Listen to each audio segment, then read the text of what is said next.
All right. Hello, everybody, and welcome to the show. That music was way too mellow for the topic at hand. I should have tried the rock loop. So I think maybe next time I'll go with the rock loop. So that's one of those little built-in StreamYard tracks. Just something to fill the space while we wait to start the show. So welcome everyone. Good to see you over here again. Haven't seen you guys for a while on Deeper. I've actually missed a couple of weeks of odd reality, but that is okay. We are going to get back on track because I have plenty of content for that. I was just all tied up, as most of you already know. So, Red Red starting the show off says, I'm sitting with a hospice client. She was talking about this Roe versus Wade. And I accidentally said they're just doing that because the population is declining for some races. I think the population is declining for all races. The population is low. Low population count. Welcome, everyone, to the show. Today is Wednesday, May 4th, 2022. And you are now watching A Deeper PTE. This channel is still alive and active. Yes, indeedy. I just have to do content over here.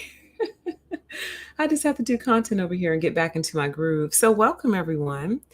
Welcome. This evening, we are going to be talking about all this chatter regarding Roe versus Wade, what that means, my thoughts on it, and I'll be sharing your thoughts from the live chat as they come in.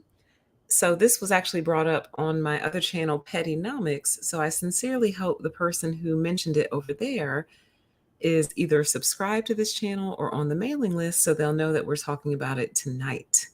I really, really wish I could just do all my content on one channel, but history has taught us that for whatever reason, the algorithm does not like mixtures. It just doesn't like the mix of topics. So you have to separate them out. So welcome everyone. We're going to talk about this tonight. These people are back at it again, man. So the title of tonight's show, Roe versus Wade, Overturning or Trolling the Population.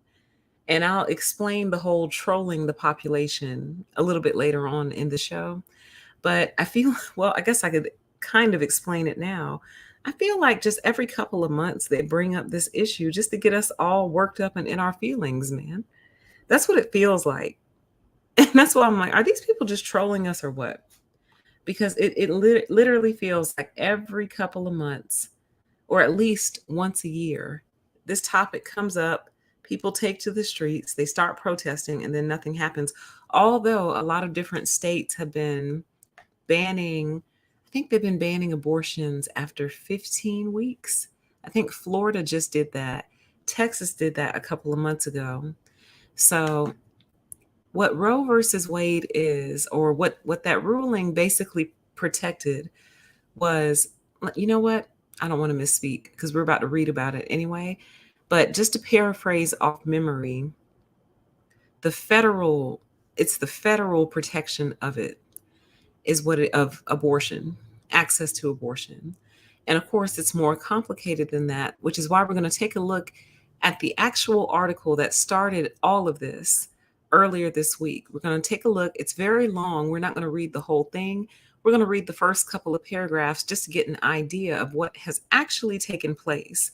Because I think a lot of people right now think that Roe versus Wade has been overturned, and it hasn't. It absolutely has not been overturned yet. What happened was an opinion that was drafted up by one Supreme Court justice got leaked to the public, which is not supposed to happen ever. So when they're doing these things behind the scenes, it's supposed to be just that, behind the scenes. It's not a public affair. So this draft opinion getting leaked is kind of a big deal. They've launched an investigation into it to kind of see who did it, why they did it, and I'm sure that person will suffer some sort of consequences. So these things are typically kept under wraps until final decisions are made. However, that said, the opinion itself is leaning in the favor of overturning Roe versus Wade. So that is what has actually taken place. Welcome, everyone. As you fell into the room, we're going to take a look at that Politico article and get a little bit more clarity of as far as what has actually happened. So that way, we're not running around spewing inaccurate information, because I've actually seen it published in certain places. I've seen it said Roe versus Wade has been overturned.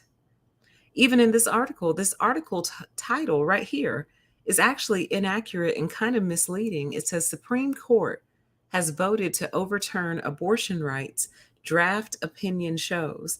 So, not exactly. They haven't exactly voted to overturn it yet. They're talking about overturning it, they're discussing it and leaning heavily in that direction, but it has not been overturned yet. So, I think that is very, very important to know, and that's kind of where the second part of the title comes from, the trolling part.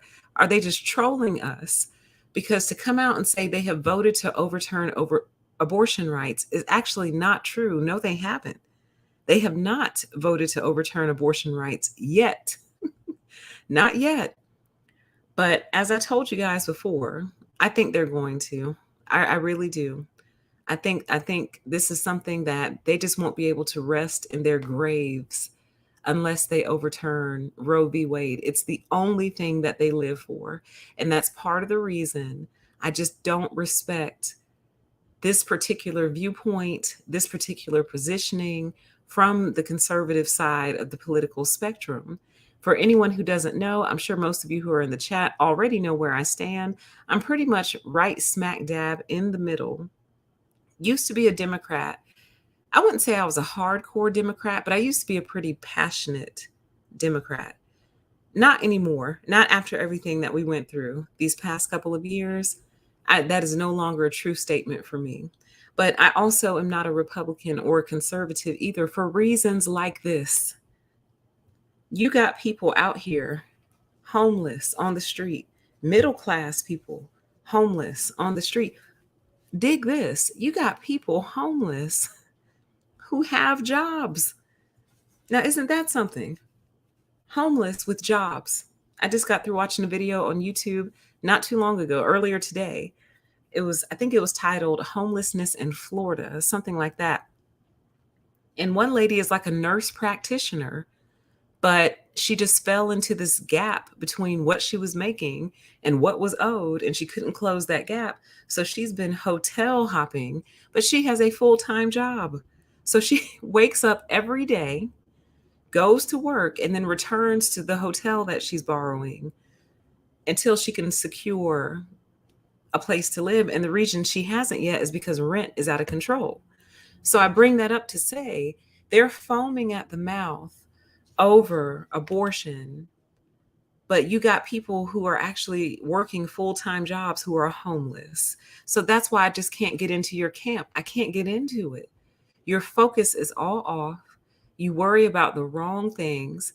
I'm pretty sure, actually, I can't say that with certainty, but what I was going to say was, I'm pretty sure the party pushing this menthol ban, it might be them, but then again, it might be the Democrats pushing like the menthol ban, which would be a perfect example of worried about the wrong thing.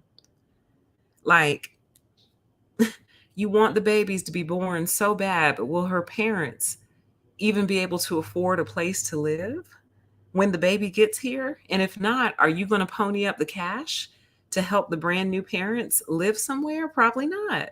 So that's why I just can't get into it. It's so frustrating.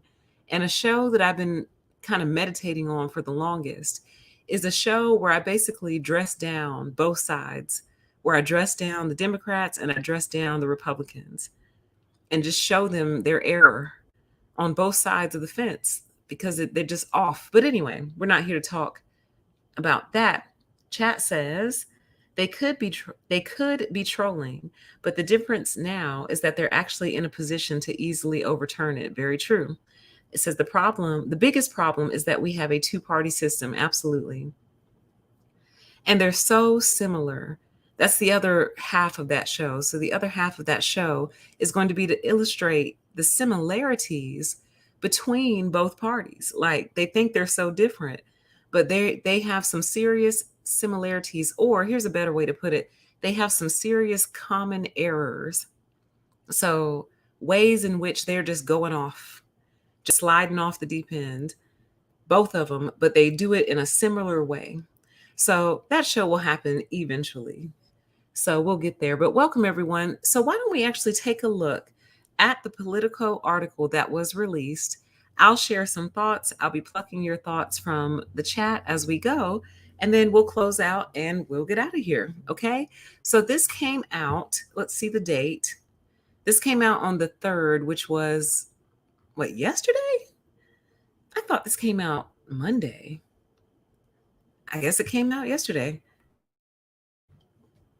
We're going to read through the first couple of pieces of it.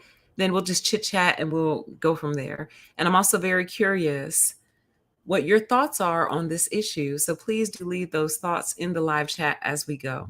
So let us continue. No, I was right. It was published May 2nd, which was Monday. It was updated yesterday. The Supreme Court has voted to strike down the landmark Roe v. Wade decision, according to an initial draft majority opinion written by Justice Samuel Alito, circulated inside the court and obtained by Politico. The draft opinion is a full-throated, unflinching repudiation of the 1973 decision, which guaranteed federal constitutional protections of abortion rights, and a subsequent 1992 decision, Planned Parenthood versus Casey, that largely maintained the right. Roe was egregiously wrong from the start, Alito writes. We hold that Roe and Casey must be overruled, he writes in the document, labeled as the opinion of the court. It is time to heed the Constitution and return the issue of abortion to the people's elective representatives. So, another kind of subtle but important distinction to point out here is that what they're trying to do is hand the power or the decision of abortion over to the states. So, even if they overturn it, it's not that it's being gotten rid of altogether. However, there are so many states that are foaming at the mouth to ban abortion that as soon as Roe versus Wade is overturned, the states will follow in kind and just ban it outright. They'll just completely block it outright. That is the fear, that is the concern, and that is the problem. Because some states will probably do it within the hour. If they come out and overturn Roe versus Wade, the states will be right behind them to just ban it statewide, basically. So here's the document. It is embedded in the article, and I will link that article for you guys once the show is over if you're interested in reading it. Deliberations on controversial cases have in the past been fluid. Justices can and sometimes do change their votes as draft opinions circulate, and major decisions can be subject to multiple drafts and vote trading, sometimes until just days before a decision is unveiled. The court's holding will not be final until it is published, likely in the next 2 months. So all this chatter around Roe versus Wade being overturned is kind of premature. I mean, we definitely have cause for concern, but until the court publishes it, it is not official. It's not. And as that paragraph just stated, these drafts can go through multiple different drafts, vote trading. So it's not final. So I keep repeating that to make sure that everyone knows not to panic yet. Don't panic yet, but definitely be worried and concerned. And if you're the activist type, get involved and get active. But this thing is not final, which is part of the reason I guess they don't want these things leaked out to the public until they are final. So this won't be official until like 2 months from now. And I feel like a lot of these justices just want to go down in the history books as the Supreme Court justice who banned abortion because it's so important. It's so important to you that you don't make sure that housing is affordable and fair for all those babies that you want to force into the world. That's how important to you it is. So they want to be known. They want to go in the history books as one of the justices who was responsible for banning abortion. But anyway, The immediate impact of the ruling, as drafted in February, would be to end a half century guarantee of federal constitutional protection of abortion rights and allow each state to decide whether to restrict or ban abortion. It's unclear if there have been subsequent changes to the draft. No draft decision in the modern history of the court has been disclosed publicly while a case was still pending. The unprecedented revelation is bound to intensify the debate over what was already the most controversial over what was already the most controversial case on the docket this term. So this case is still pending. And it sounds like typically the opinions and things of that nature are not released until the decisions are final. So that's why this is so significant. But also, this is also what makes me kind of feel like we're just being trolled, because this is the first time this has ever happened. An opinion has leaked out to the public ahead of time before the decision was made. So it's kind of like, why now? And why this particular issue? And like, because you knew the impact that it would have. You knew when people saw this, they would get, worked up. I know midterms are coming up. So it makes me wonder if this has anything to do with the midterm elections coming up. But anyway, let's continue. The draft opinion offers an extraordinary window into the justices' deliberations in one of the most consequential cases before the court in the last 5 decades. Some court watchers predicted that the conservative majority would slice away at abortion rights without flatly overturning a 49-year-old precedent. The draft shows that the court is looking to reject Roe's logic and legal protections. A person familiar with the court's deliberations said that four of the other Republican appointed justices, Clarence Thomas, Neil Gorsuch, Brett Kavanaugh, and Amy Coney Barrett, had voted with Alito in the conference held among the justices after hearing oral arguments in December, and that lineup remains unchanged as of this week. The three Democratic appointed justices, Stephen Breyer, Sonia Sotomayor, and Elena Kagan, are working on one or more dissents, according to the person. How Chief Justice John Roberts will ultimately vote, and whether he will join an already written opinion or draft his own, is unclear. The document, labeled as a first draft of the majority opinion, includes a notation that it was circulated among the justices on February 10th. If the Alito draft is adopted, it would rule in favor of Mississippi in the closely watched case over that state's attempt to ban most abortions after 15 weeks of pregnancy. On Tuesday, after this article was published, Roberts confirmed the authenticity of the draft opinion and said he was ordering an investigation into the disclosure. So basically, and I think this is one of the problems too, they don't have any independent Supreme Court justices. Or maybe that's who Chief Justice John Roberts is, because he wasn't listed among the Democrats or the Republicans. So maybe he is the one neutral voice. But why aren't there any neutral people who are like independent, who don't toe either party line? Like, why does it always have to be one or the other?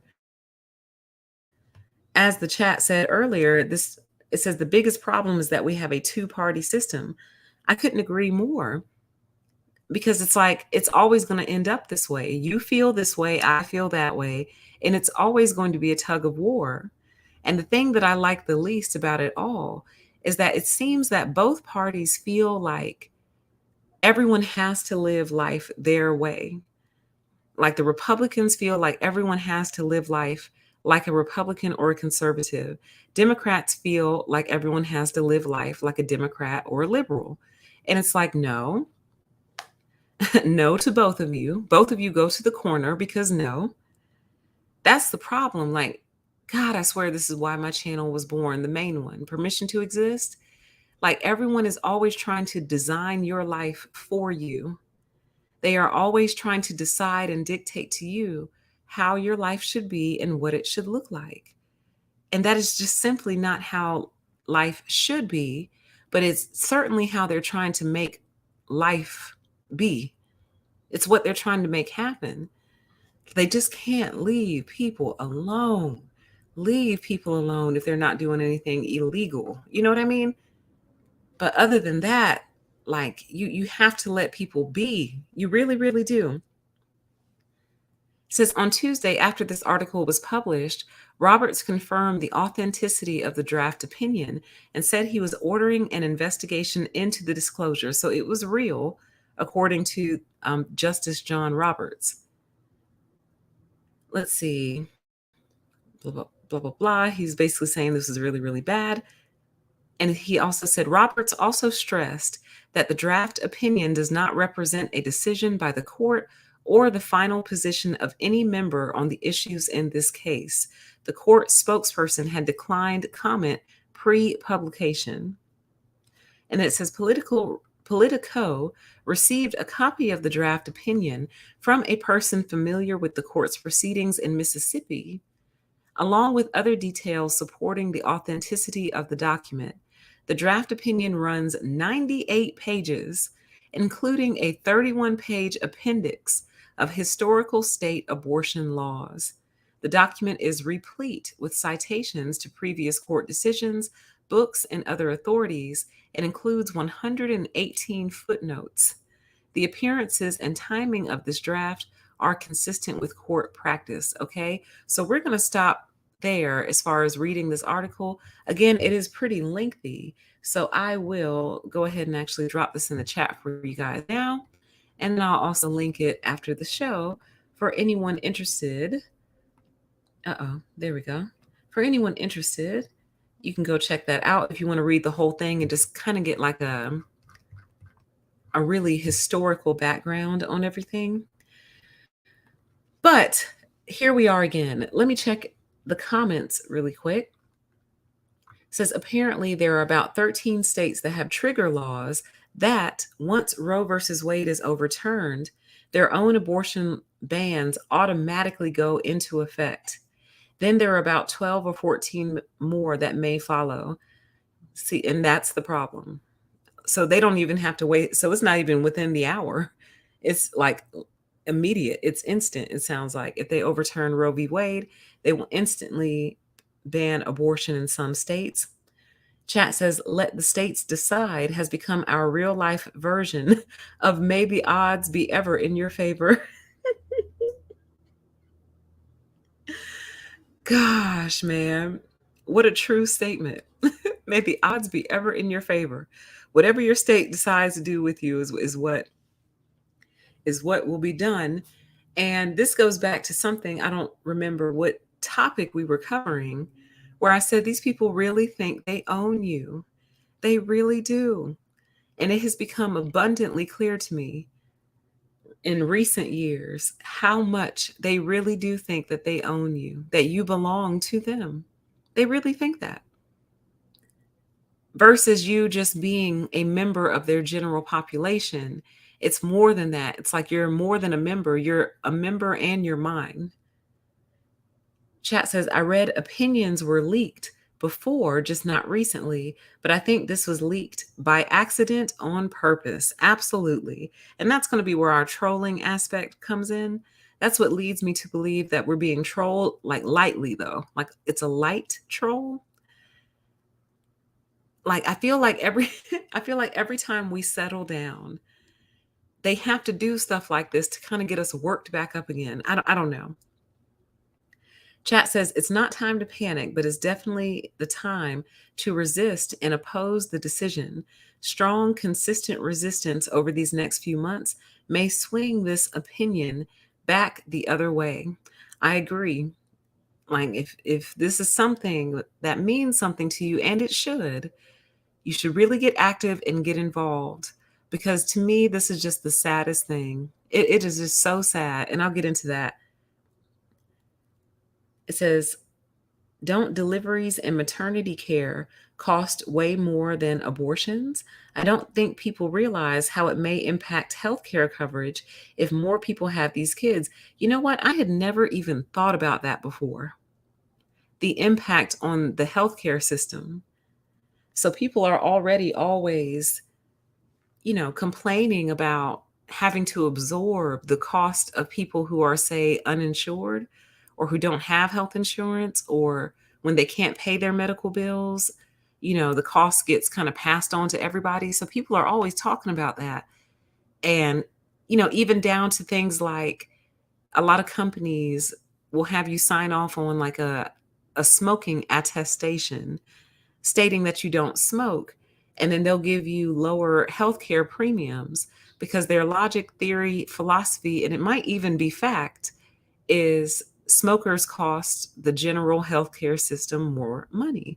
But so does obesity, which is why they often have your different obesity programs built into these little healthcare things where they want you to get your annual physicals, they want you to work out, they want you to track your steps because they're trying to keep you as healthy as possible to keep the costs low. So, with all that being true, what's going to happen when all these babies start being born to women who couldn't afford them in the first place? Probably. Like, do you think this is going to help poverty or hurt poverty? Like, do you think this is going to strain the healthcare system, or do you think this is going to make the healthcare system better?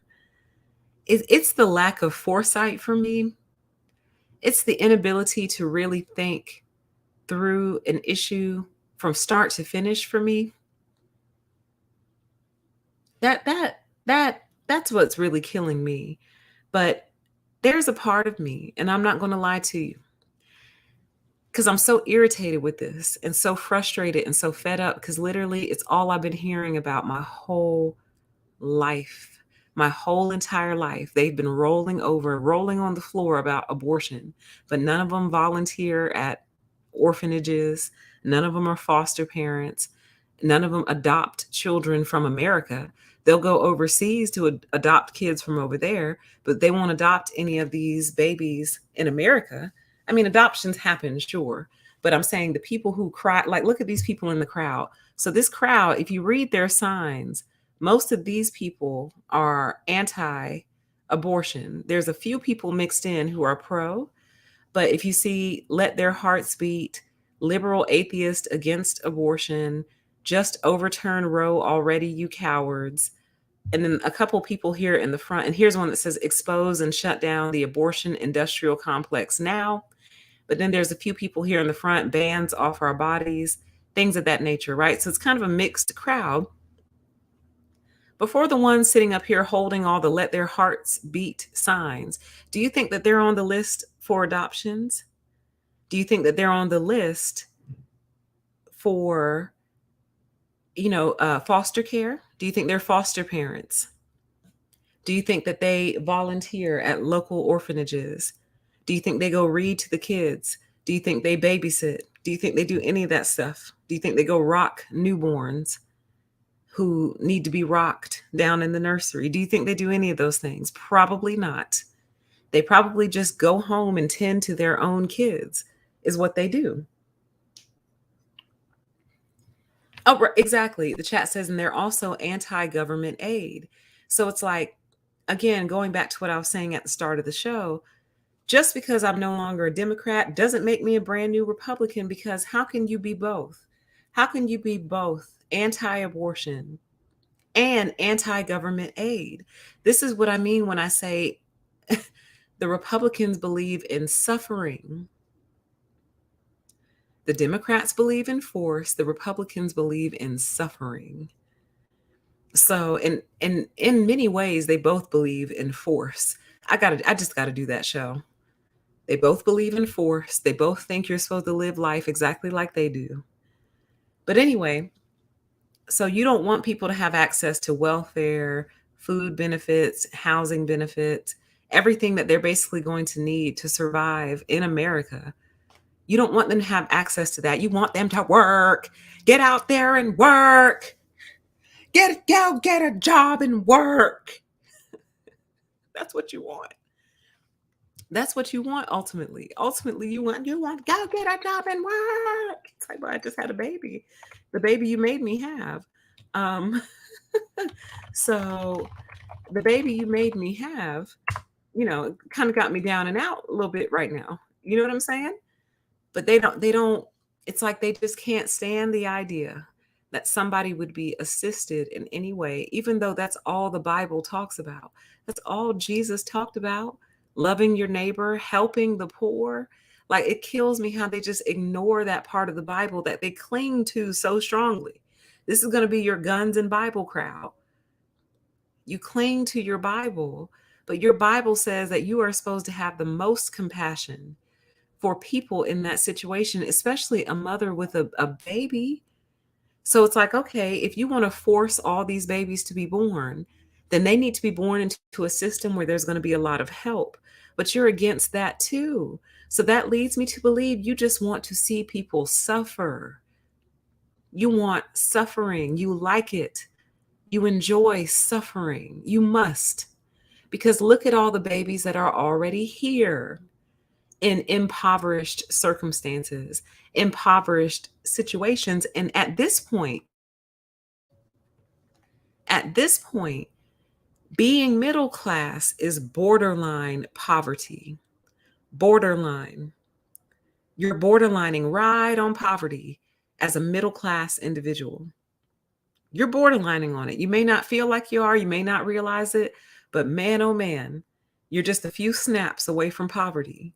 So, born into a forced birth into a world where everything has to go right in order for that child to be financially supported long term and have a shot in hell at a decent life in this country, because you all refuse to change things that would actually make life accessible, make life reasonable, starting with housing. That's why I'm so passionate about it, because to me, that's the baseline. To me, that's the starting point. Housing. You know what I mean? They won't do anything about these landlords. They won't do anything about these corporate buyers coming in. And basically, you have average citizens competing with investors and corporate entities. Like, on whose planet? Oh, I know this one. Like, even if I were middle class, even if my husband and I or my partner and I were making $100,000 each, I would still be concerned, because the thing about it is, unless that's your company that you own, you're the owner, CEO, whatever, your whole entire existence relies on your paycheck, a paycheck that could disappear one day. There were people who were fired last year who probably never thought they'd ever be fired in a million years, but they were fired for a choice that they made. So why do I bring that up? Because their lives were threatened and they probably never thought they'd ever be at risk for being fired for any reason. And they lost their jobs. Some people lost whole careers last year and the year, well, mostly last year. Some people lost whole careers last year, and they never thought that would happen to them, because they always assumed, as long as I show up, work hard, you know, do my job well, and am a reasonably decent person, I'll always be employed. So basically, to have a baby today means you just know you'll always be employed and you'll always make enough money to cover the ever increasing and rising expenses of just existing on this planet, between the cost of food, housing, healthcare, gas, and apparently daycare is knocking people out around here. Apparently daycare is expensive AF. So it's like, between all of those things, you almost have to be a millionaire to have a child these days. Like, I feel like you need $1 million sitting in the bank to have a child and feel happy and comfortable raising that child for at least the first 5 or 10 years. That's what it feels like. I don't know if that's true, but that's what it feels like. Chat says, I am the working poor. I know. Says, I know hardcore Christians that have made their daughters get abortions.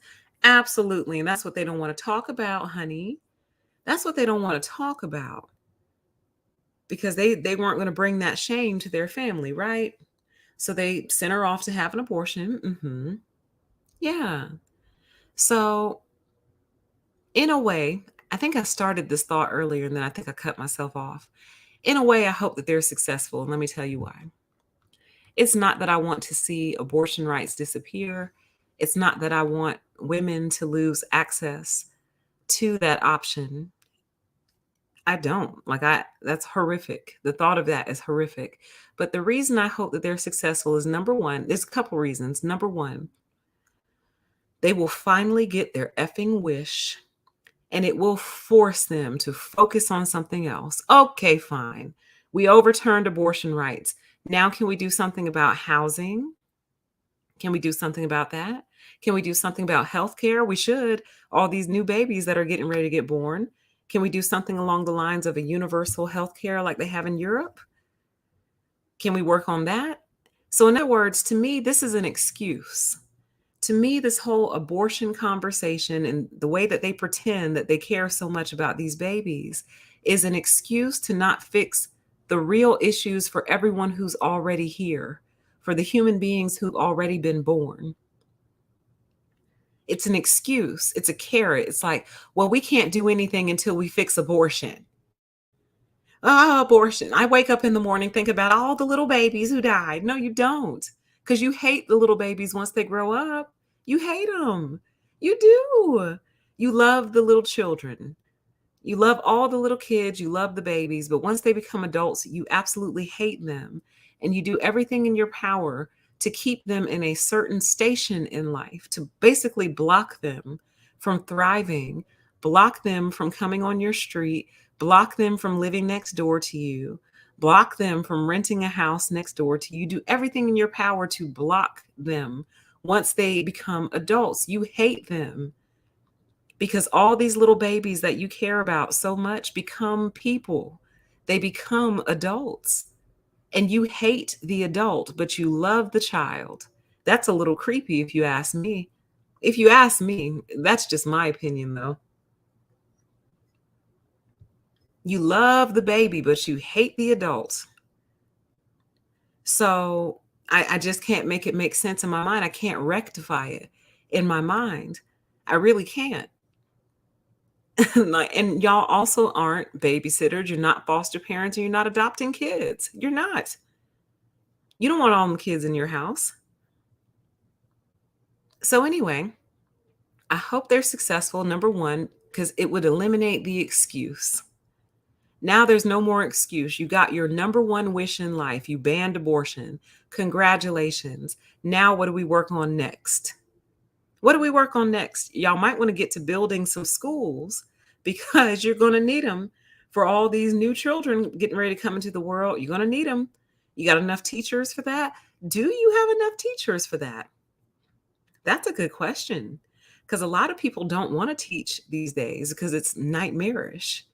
So they're already begging people to come be teachers. So do you have enough teachers for that? Are you going to have enough teachers to teach the children of the unwanted? Not the children of the unwanted. They could be called the great unwanted. They will be an entire political class of their own.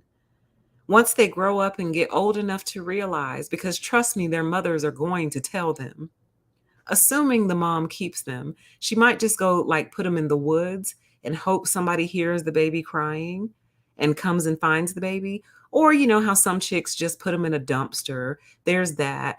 Other chicks give birth to them in bathroom stalls and leave them there. So, you know, assuming the mother keeps the child with her, you think that mama is not going to tell that child every day once they're old enough to understand that they weren't wanted and that the government forced them to be born? You don't think she's going to tell them that? Because keep in mind, she didn't want the baby to begin with. So do you think her mindset is going to suddenly change once the baby is here? Like, one thing that is not being discussed often enough is the psychological damage that a lot of these children are going to go through, either from being abandoned somewhere, from being put in an orphanage, put in foster care, or, in my opinion, it could be even worse to be stuck with the mom who did not want you. She didn't want you. It's so sad. And to know that the only reason you're here is because the federal government forced her to have you. Do you think that's going to create a healthy life, a healthy mind?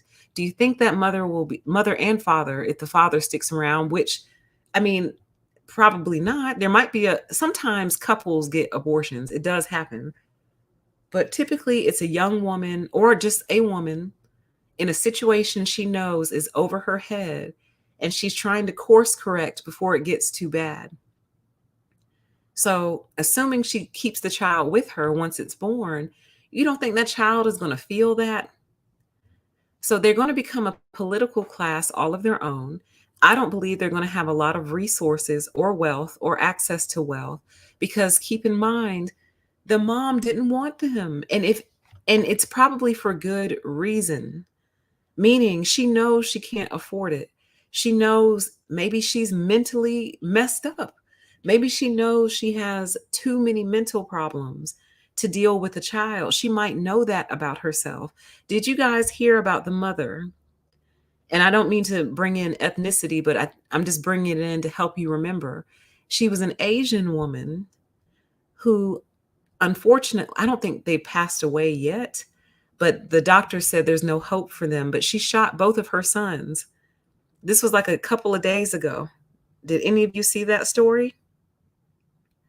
So, you know what I mean? Like, if she knew she was crazy prior to having kids, why don't you let her honor the fact that she knows she's not right, or knows that she's unstable, or knows that she just wouldn't be able to handle something like that? She just knows it. She knows. Why don't you let her course correct before it escalates to a situation like this mother who just shot both of her sons? Yeah, it's horrible. You see what I mean? And there's always different crimes being committed against children. And I always think to myself, were those kids wanted? Were they unwanted? And at any rate, they were here. But can you imagine what's going to be happening to all of these unwanted children who were forced into the world? So that's one reason that I kind of hope they're successful, because they need to, number one, they need to drop this excuse for inaction, because that's what it is. It's an excuse for inaction, and it's an excuse for not handling the real issues. It is. Number two, there's a part of me that so deeply and desperately wants them to live the consequences of all of this. Oh man. Because in many ways, we're already living the consequences of ill prepared parents. We're already living that. Like, you can just turn on the news and look at the consequences of ill prepared parents.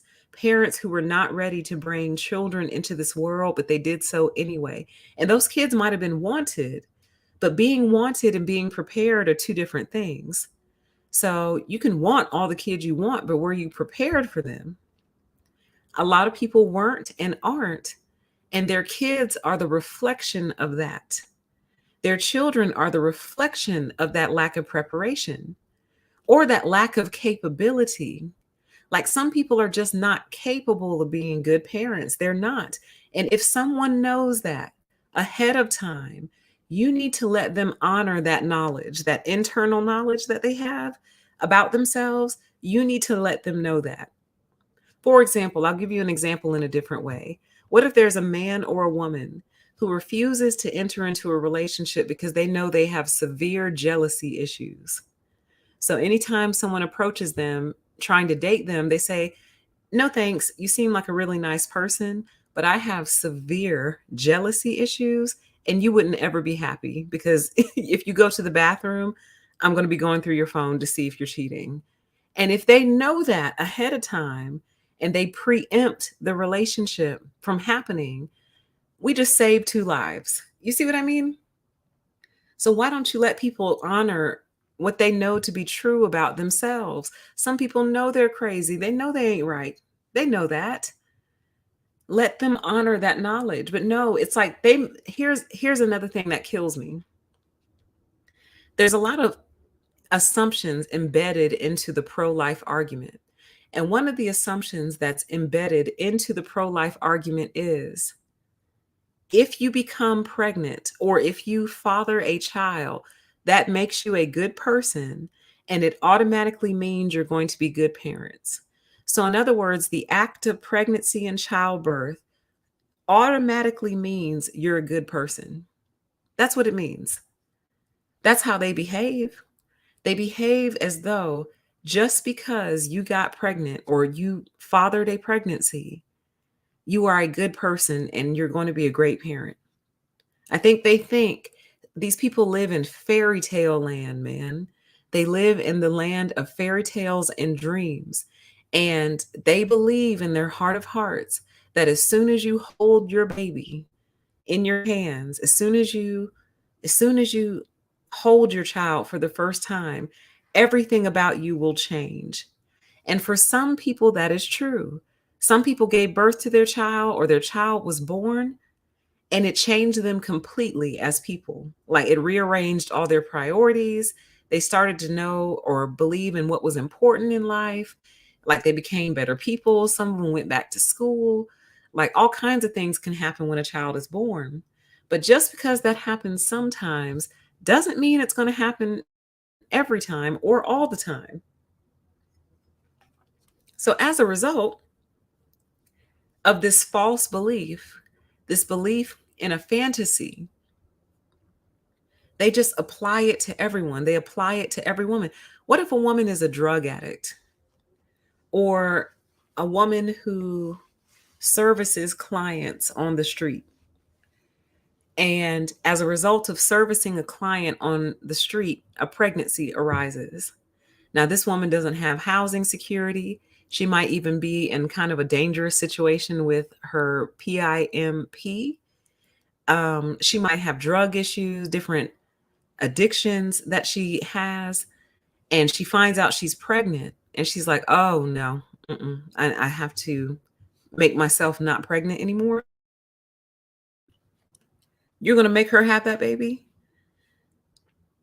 a baby whose likelihood of being born addicted is exceptionally high. You're going to make her have that baby, a child who will probably have developmental disabilities and things of that nature. Oh yeah, what about the children who will ultimately be born with different disabilities? Are you planning on offering support for those parents, for those forced births? See, to me, if you force a birth, then you're kind of like you're a steward. So you need to pay up. Like you're kind of the baby's dad in a way, if that makes sense. I can't think of a better example, but like if you force a birth, well, honey, now you have a vested interest. Pay up. It's time to pay up because you've made a very costly decision for me. So I need some money. Pay up. But I need them to live through the consequences of this. I need their safe and quiet neighborhoods to be overrun by the kids from across town who you forced to be here and now they don't really have anywhere to be. So they just roam the streets all day and they eventually make their way to your safe, quiet neighborhood. That's what I need to happen. You understand? And it will, because the thing about it is, and I'm not trying to say, let me do a disclaimer really quick. I'm not trying to say that every child that is born who was unwanted or ultimately ended up in foster care or an orphanage is a bad person and will turn to a life of crime. That's not what I'm saying at all. What I'm saying is poverty tends to produce criminal circumstances. And when you do that and you multiply it exponentially, you will eventually have a cohort, is what I'm saying. So some of those forced births, sure, they will grow up and go on to be successful people in spite of their circumstances. And we love to hear those success stories. But a lot of them won't. I would say the majority of them won't, primarily because the option was taken away from their mother. and they were forced to be here by the government, by the federal government or by the state. The state forced the birth. Like psychologically, that would do something to you. At least in most other cases, even if the mom gives the baby up, she still made the choice to have the baby. And it was a choice because abortion was available. So because she chose not to abort, that meant that she chose to have the baby. So there was still an element of choice there. And even if that child was given up, at least they know, okay, well, my mom, she had me. Even though she couldn't take care of me, at least she thought enough of my life to give birth to me. And so for some people, that's enough. For some people, that's enough to just know that. Like she didn't want to abort me. So she had me, but she gave me up. But it's enough to know that to some degree the baby was wanted. Does that make sense? Maybe not wanted for life, but wanted in the sense of I'll see your life through to birth, but then I can't help you beyond that. If that makes any sense at all. Versus the child that knows the only reason. In other words, the child would know, oh, my mother wanted to abort me, but she couldn't. So here I am.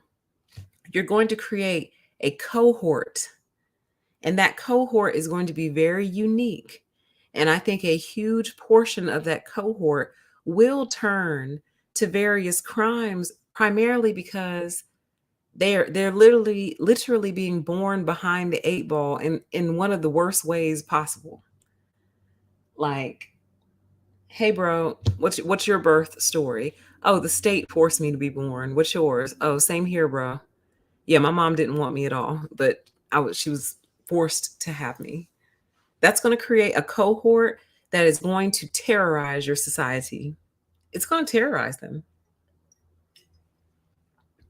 And in a way, that's almost like the perfect karma. Karmically, it's kind of perfect for this cohort to terrorize your society because it's like, how dare you, in a way. Like, and you owe me. Like you would really owe that child, I would think. Like if I was a pro-life child, that's what we could call them, the pro-life children. If I ended up being a pro-life child, oh, I would go knocking on the doors of all these pro-life activists and be like, hey, I'm your baby. Here I am. I need some money. I need clothes. I need food. I need a place to stay. Can I come stay with you? I'd be knocking on every single one of their doors. You are my godparents now. I'm going to call them the godparents.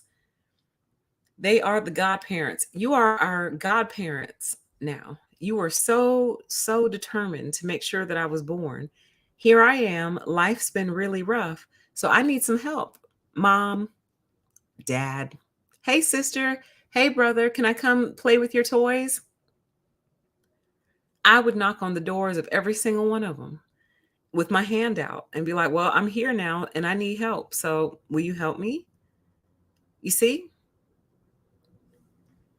So like it is just so insane to me. So I there's two reasons I want it to go through. One, I need them to let go of this excuse so they can actually do some real work and get real things taken care of and handled. But number two, I just want them to live through the karma of it all. Because they'll have a celebratory moment where they're happy and just, breaking down in tears for all the babies, all the babies that we're saving, the babies that you don't go visit or take care of or read to or rock or anything. All those babies, yep. So they'll be all emotional because they saved the children. But then as this mass, because it's going to be a mass of children, start to be born, what are you going to do? They already said that we're in danger of a food shortage. Yeah, they're godparents by default. Absolutely. You are the default godparents, honey. But I mean, I've been seeing report after report coming out about a pending food shortage. You have all these food processing facilities going up in flames inexplicably. You got Lake Mead out in the Nevada area drying out to the point where they're now finding dead bodies.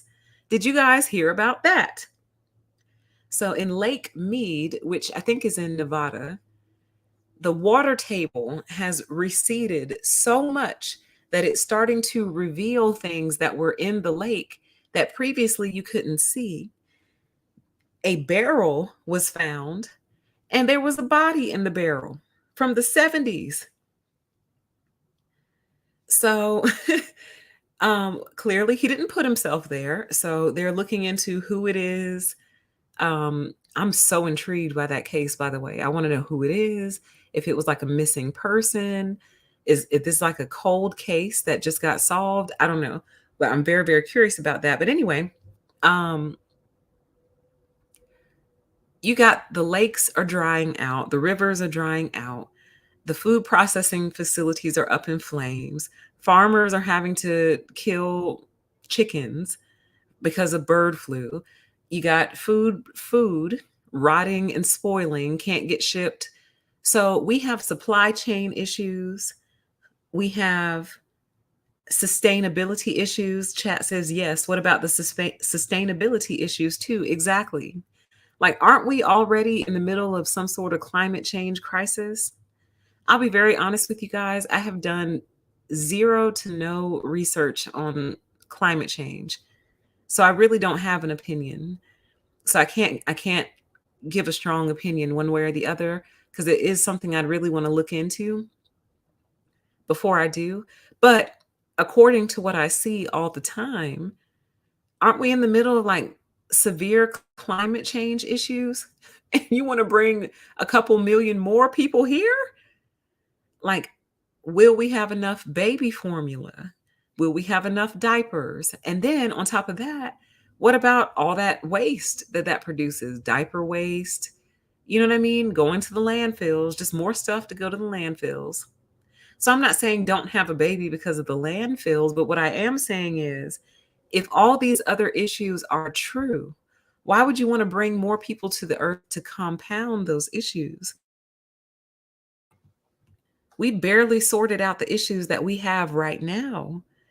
It's not like we have a thriving, healthy society that anybody would do well in. Like anybody, if you plant them in our society, they're going to do well, they're going to thrive, they're going to prosper. We don't have that. As a matter of fact, quite often it feels like we have the exact opposite. There's people actively choosing not to have children, so they're not having abortions. Maybe they either use birth control or they just don't have sex. But either way, they've actively decided not to reproduce children for all of these reasons. They've taken a survey of the land and they have assessed and determined that bringing a child into the world right now is like a suicide mission, just about. Like, you got to be crazy. You either have to be rich or crazy, one or the other. So a lot of people have simply chosen not to have children for all of these reasons. So what makes you think that they're going to get better just because more kids are here? So, you know what I mean? Oh, chat says, haven't heard. It says, oh, wow, I haven't heard that. Sounds like what happens when Lake Lanier recedes during the Georgia droughts. Yeah, I'm super fascinated by it. Lake Mead. Let me see where Lake Mead is. Lake Mead. Let me see. Where is Lake Mead? It is in, yeah, it's in Nevada. Sorry. Where did I say Vegas? Or Vegas is in Nevada. Y'all forgive me. Y'all know my geography. Oh yeah, Las Vegas, Nevada, duh. But anyway, yeah, the lake, and they're very concerned because that lake feeds a couple of other states, I think.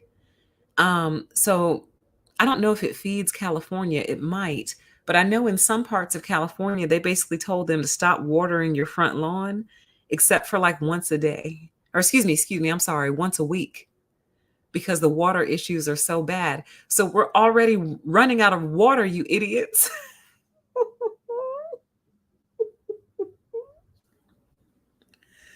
We're already running out of water. So will we have enough water for the babies? Like, It's just crazy. They act like everything is all good. They act like it's all good out here, and it's not. So I'm like, here's another one. Are they going to have enough jobs? Where are all these people going to work? Where are they going to work? But on that thread, that is part of the reason I think that they're doing this. I think what has happened is there's so many people who have chosen not to have children, either chose not to have children, haven't had them yet, or just circumstantially it just never happened. You know what I mean? And let's never forget the people who struggle with pregnancy, struggle getting pregnant and things like that. Between that, all those different sets of people, they are missing an entire generation, you guys. There's a missing generation. And trust me when I say they're starting to feel that, they're starting to feel it. But that missing generation came from the millennials. So people like me, I'm supposed to have like a middle schooler right now.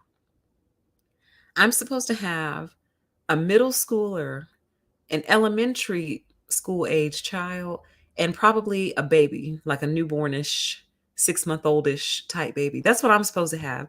At my age, I could have a full grown adult, but that would have meant I had a child very young, like 18 or 19. But theoretically, I am supposed to have a middle schooler, a kindergartner, or an elementary school age child, and a baby. That's what I'm supposed to be contributing right now. And I haven't contributed any of those. And there's a lot of people just like me. They are missing a generation. And then Generation Z is like, oh, forget it. Not happening. Like Gen Z is not interested at all. Shout out to Gen Z. Gen Z has their eyes wide open.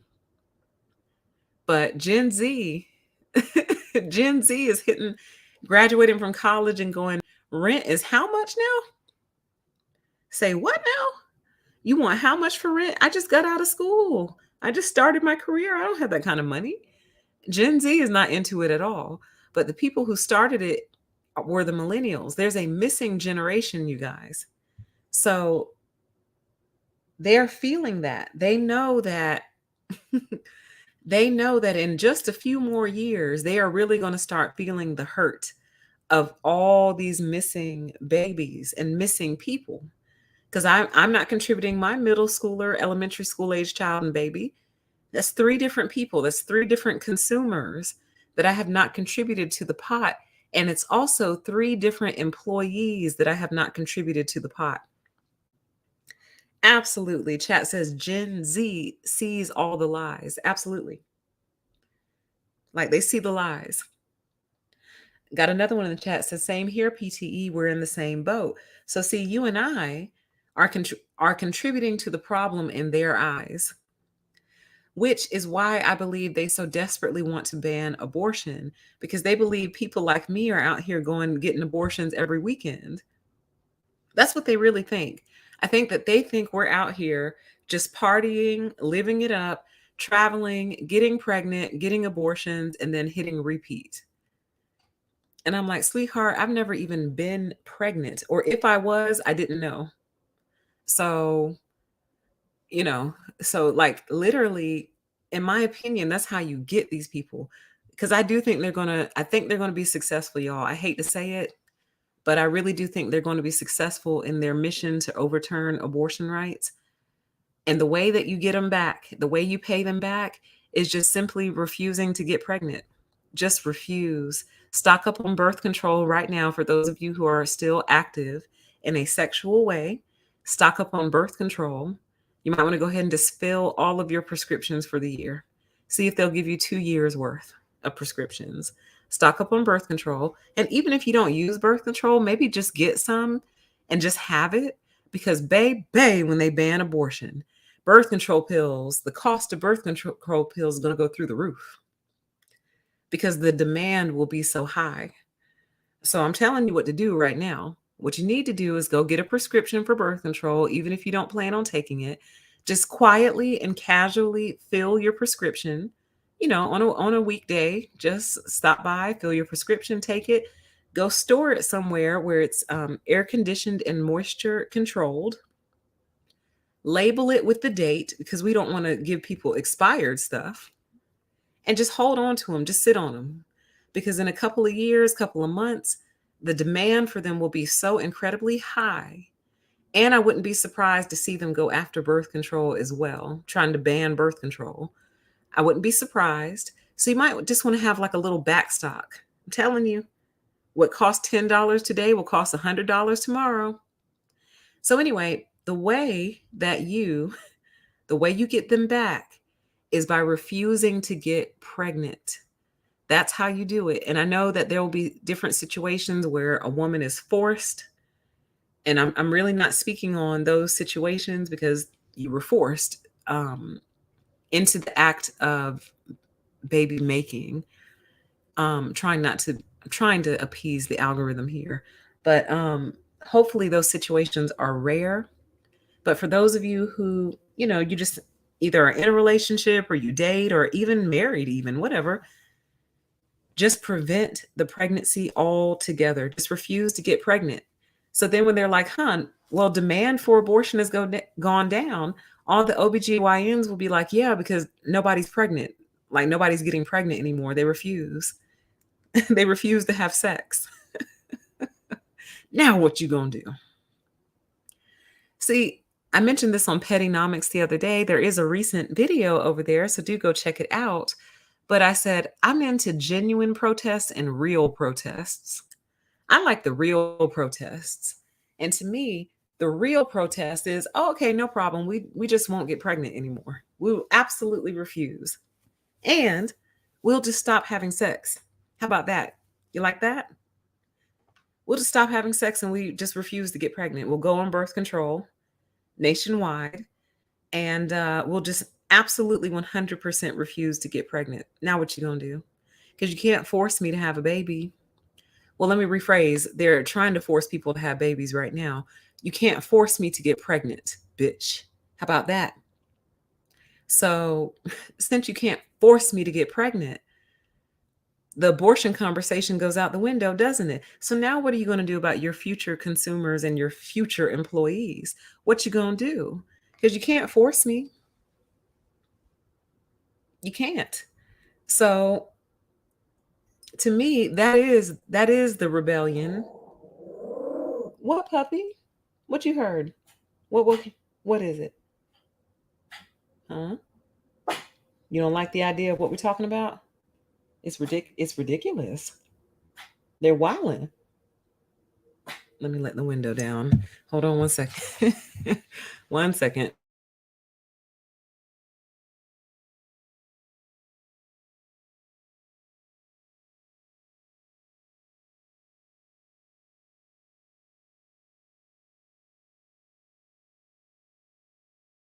See, y'all made my puppy mad. Y'all upset my puppy with all this. Okay? Good question. Chat says, I wonder if it would affect the male birth control they're planning to release as well. Interesting. Yeah, my puppy would like a word with you guys. She didn't like that. So let me scroll through some of your comments and then we'll get out of here, okay? But I just wanted to bring this up, and one of the biggest things I wanted to make sure everyone knew, and this doesn't mean do nothing, but I just wanted to clarify that they have not actually overturned it yet.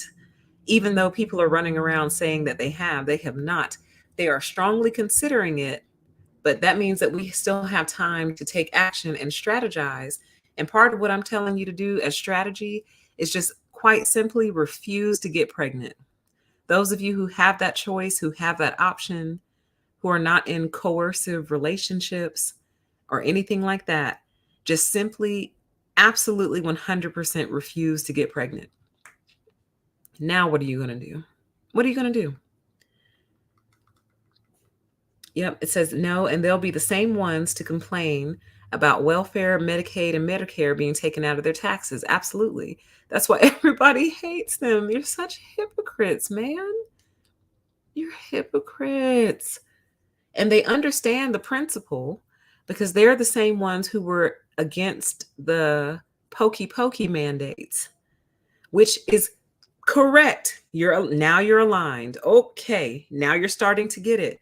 Nobody can force something onto your body or into your body. Now you're getting it. Like they literally gave me hope. I was like, "Oh my god, they're starting to understand that nobody can force something on or in your body. You have a right to decide what happens with your body." Correct. Yes. Yes. Correct. And then they go right back to this. Every time I think they're starting to get it, they go right back to this. That's what it is. It says that's on point, PTE, suffering and force. That's exactly what it boils down to. They want you to suffer through it. And the thing about suffering, because I know how their mind works, I know how they think. They think that if you don't suffer, you won't build any character. And they're all about character building. And trust me, people do need their character built, but some suffering is unnecessary. And part of what we're supposed to be doing with this human experiment is moving life forward, making life better. That's what every invention is about. Like the car was to alleviate the suffering of the horse and buggy. The horse and buggy was to alleviate the suffering of walking everywhere. So we're supposed to be advancing forward and making life better and making improvements that make life better so we can actually enjoy this thing called life. Part of life was meant to be enjoyed. Once again, they're ignoring their Bible, where Jesus says that he comes to give life and give it more abundantly. Jesus didn't say, I came to give suffering and give suffering more abundantly. That's not what the Bible says. The Bible says, I come to give life and give it more abundantly. Like God wants you to enjoy life and live and be happy. Suffering does not have to be built into that equation, but in their mind, it does. And if you didn't suffer, well, then, you're not worthy of life, basically. Now, how ironic is that? They're super pro life unless you didn't suffer. And if you didn't suffer, well, then you don't deserve life. They want that blood. They want blood and sweat.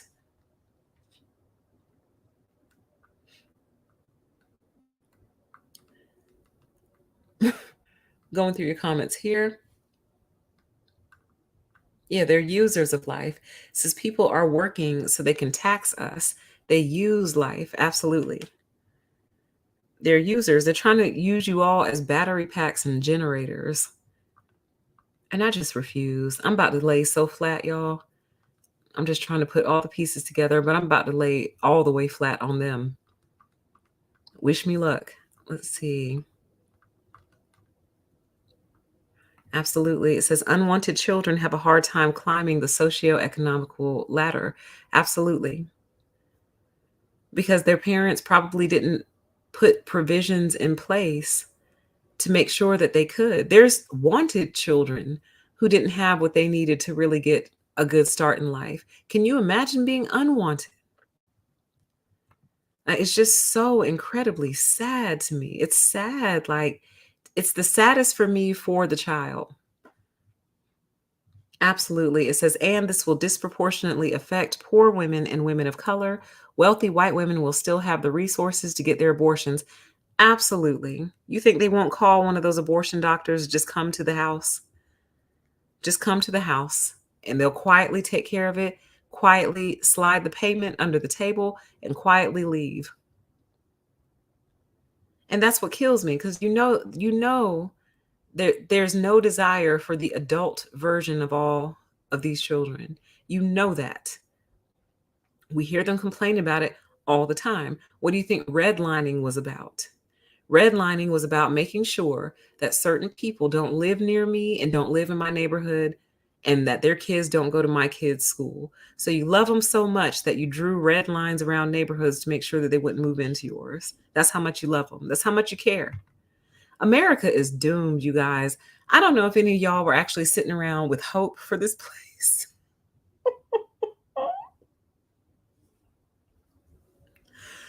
I'm here to tell you this evening, I hate to be the bearer of bad news, but this place is freaking doomed, man. This is a doomed country. And I think I'm gonna leave it. I've already decided, like, of course, obviously, I hope for long life for both of my parents.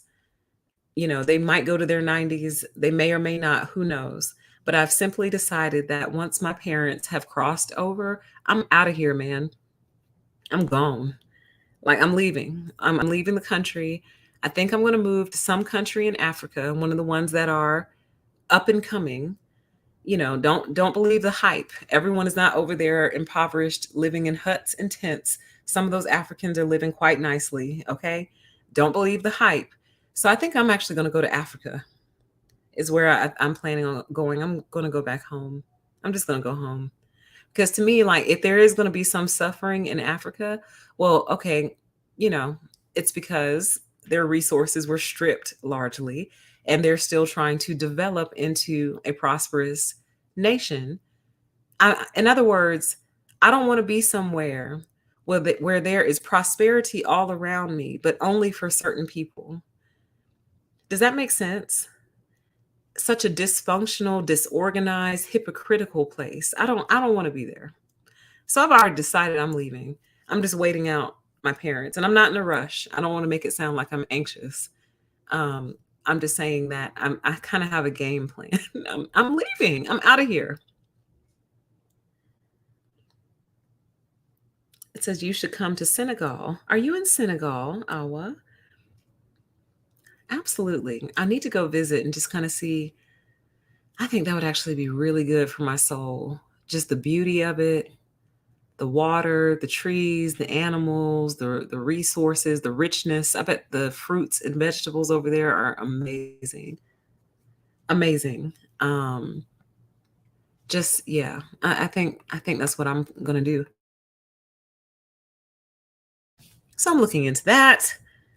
I've already kind of loosely started my research because I want to visit a few places first before I pick a country. Mm. It says, I don't think I've ever been this scared and apprehensive about the future. I'm glad I don't have a daughter, right? And I think one of the scariest features of all of this is that most of the legislation they're trying to pass excludes um, forced intercourse and intercourse among family members. I'm trying not to use the words because of the algorithm, of course, but one word starts with an R and the other word starts with an I. They're not going to make provisions for that. So if you were R'd and you get pregnant, they're going to force you to have the baby. If you were I'd and you get pregnant, they're going to force you to have the baby. But here's one of the unintended consequences that I just don't think they care. They just don't care about this is they don't understand the sick and dangerous nature of a man who would do that. So if a man is eyeing his daughter or niece or whatever, the young female in his house, or a man R's a woman, you know, and he may know her or not. In other words, he would find out that she became pregnant. They don't understand that a lot of those men will simply kill those girls. They'll kill them. Like if you're this man and everyone has like respects you, likes you, but you have that creepy sick side of you that you're able to kind of hide because anytime they turn up pregnant, you just send them to the clinic and get rid of it. Well, as soon as he's not able to do that anymore, he's going to kill her to keep his secret. They will kill to keep their secrets. So we're going to see a rise in crime against women and girls from a lot of people who cannot afford for the world to know that you got this girl pregnant. For example, pastors, preachers, politicians. Wow, the three P's: pastors, preachers, and politicians. But it's not just them, though. Sometimes it's married men who have families and kids and careers who do this stuff. But you would never know, you would never believe it because you think they're such a great person. And they've always been able to clean it up in the form of an abortion. As soon as he's no longer able to do that, crime against women and girls is going to go through the roof. It's a dangerous time to be a woman. Dangerous time to be a woman. Absolutely. It says they see us refusing to have babies as effing with their money, and it is, because none of these businesses can run without your kids. None of them. And lots of them too, because there's lots of different little industries they need to staff. I know y'all seen these help wanted signs everywhere. I know you see them. Now hiring, now hiring. I know you see those signs everywhere. There's a reason for that, and it's not just the pandemic or the great resignation. There's also just the simple fact that they don't exist. They're not here. They don't exist. There's not enough of them. I don't know if this is true, so don't hold me to this, but my memory just brought this up. But I feel like they've been closing schools in certain places because the enrollment was too low. I don't know if I'm where I got that from or if my brain is just making that up. But I feel like I read that somewhere that schools are being closed because enrollment is just too low. So, because they don't exist. Again, I'm supposed to have a middle schooler, an elementary schooler, and a baby. And I don't. And I'm not the only one who doesn't in my age bracket. Some people have flat out refused. They say, I'm not doing it. They just refuse. Absolutely. It says more generational trauma to pass on. Absolutely. Like, I feel like the cruelest trick of nature was allowing everyone to have babies. So no matter who you are, if you're a criminal, if you're crazy, if you're mean, if you're evil, you can still get pregnant and have a baby. Still, for the most part. Like, what a cruel trick of nature. Like, can you imagine if narcissists, for example, as a result of their narcissism, it made them infertile? Like, what a wonderful world that would be. We probably wouldn't have a problem with narcissism if, as a result of their narcissism, it makes them infertile. What if, like, the more evil you are as a person, the more infertile you are? That would be fantastic if that's how life worked. But unfortunately, it doesn't. Anybody with functional, healthy reproductive organs can have babies. And that is just such a cruel trick of nature, man. Why did nature do that?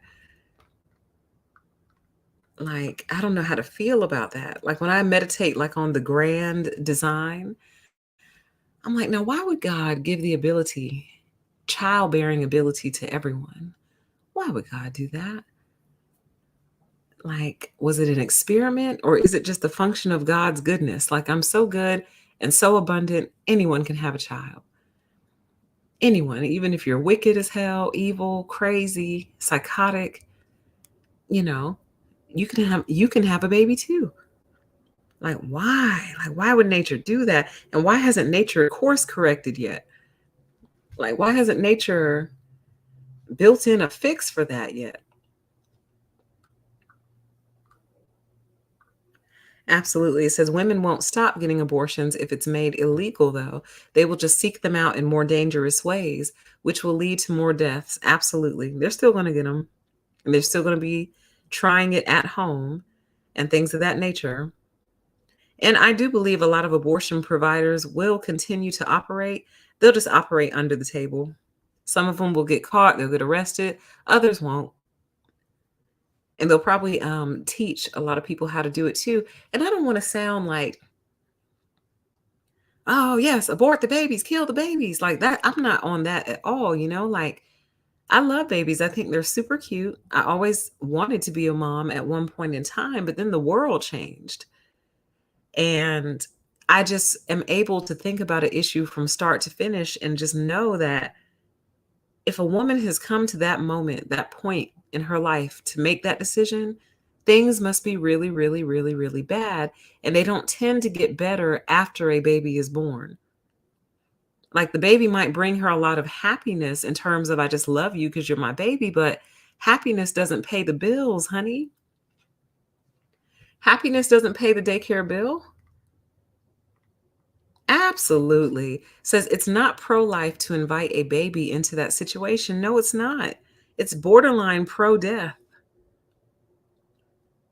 It's borderline pro-death. So then one of their arguments all the time is, well, if you're not ready to be a parent, then you shouldn't be having sex.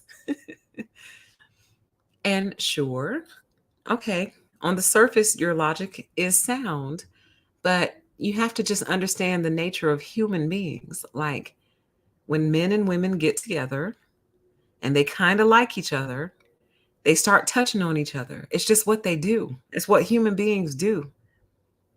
And sometimes that touching on each other results in pregnancy. But here's the other thing, sometimes the pregnancy truly is accidental. She's on birth control, he uses a condom, and things just go sideways. Like things just, condoms break, birth control fails. So sometimes people actually are trying to be responsible and it just doesn't work out. So it all boils down to mind your own damn business. Mind your business unless you're planning on cutting a check for this child and for their ongoing needs. And if you're not planning on cutting a check for this child and for their ongoing needs, you need to shut up. You really do. You do.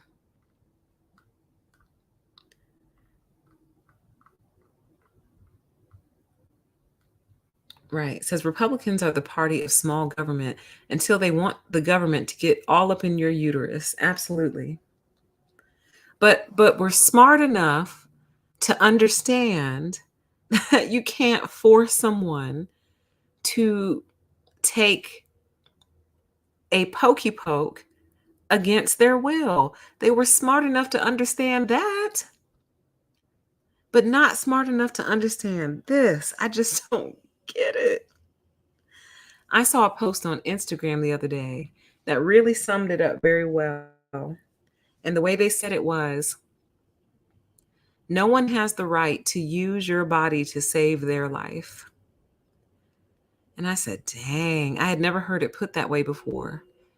But no one has the right to use your body to save their life. Now, that's deep. Meditate on that.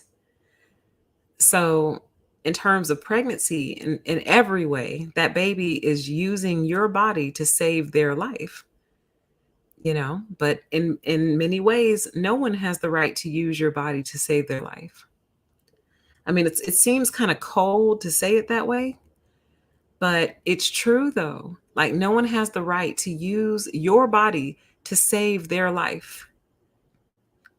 So I was trying to think of an example off the top. Well, like if someone shows up somewhere and they start firing upon a crowd, does someone have the right to grab you by the shoulders and throw you in front of them so you catch it instead of them?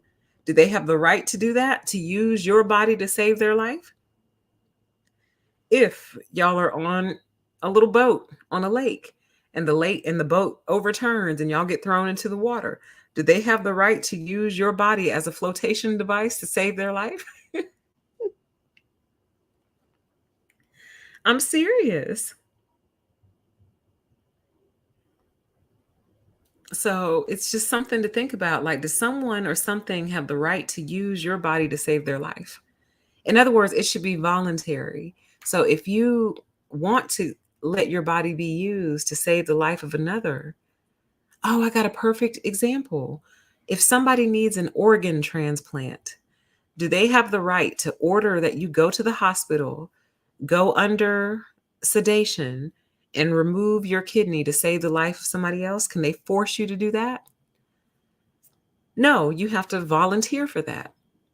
You even have to volunteer to give up your organs upon your demise. That has to be a voluntary thing. You can't just go taking someone's organs because you want them. And that person isn't even alive to give consent anymore. That consent has to be given ahead of time. So no one has the right to use your body to save their life. As cold as it sounds and as cold as it seems, it's true.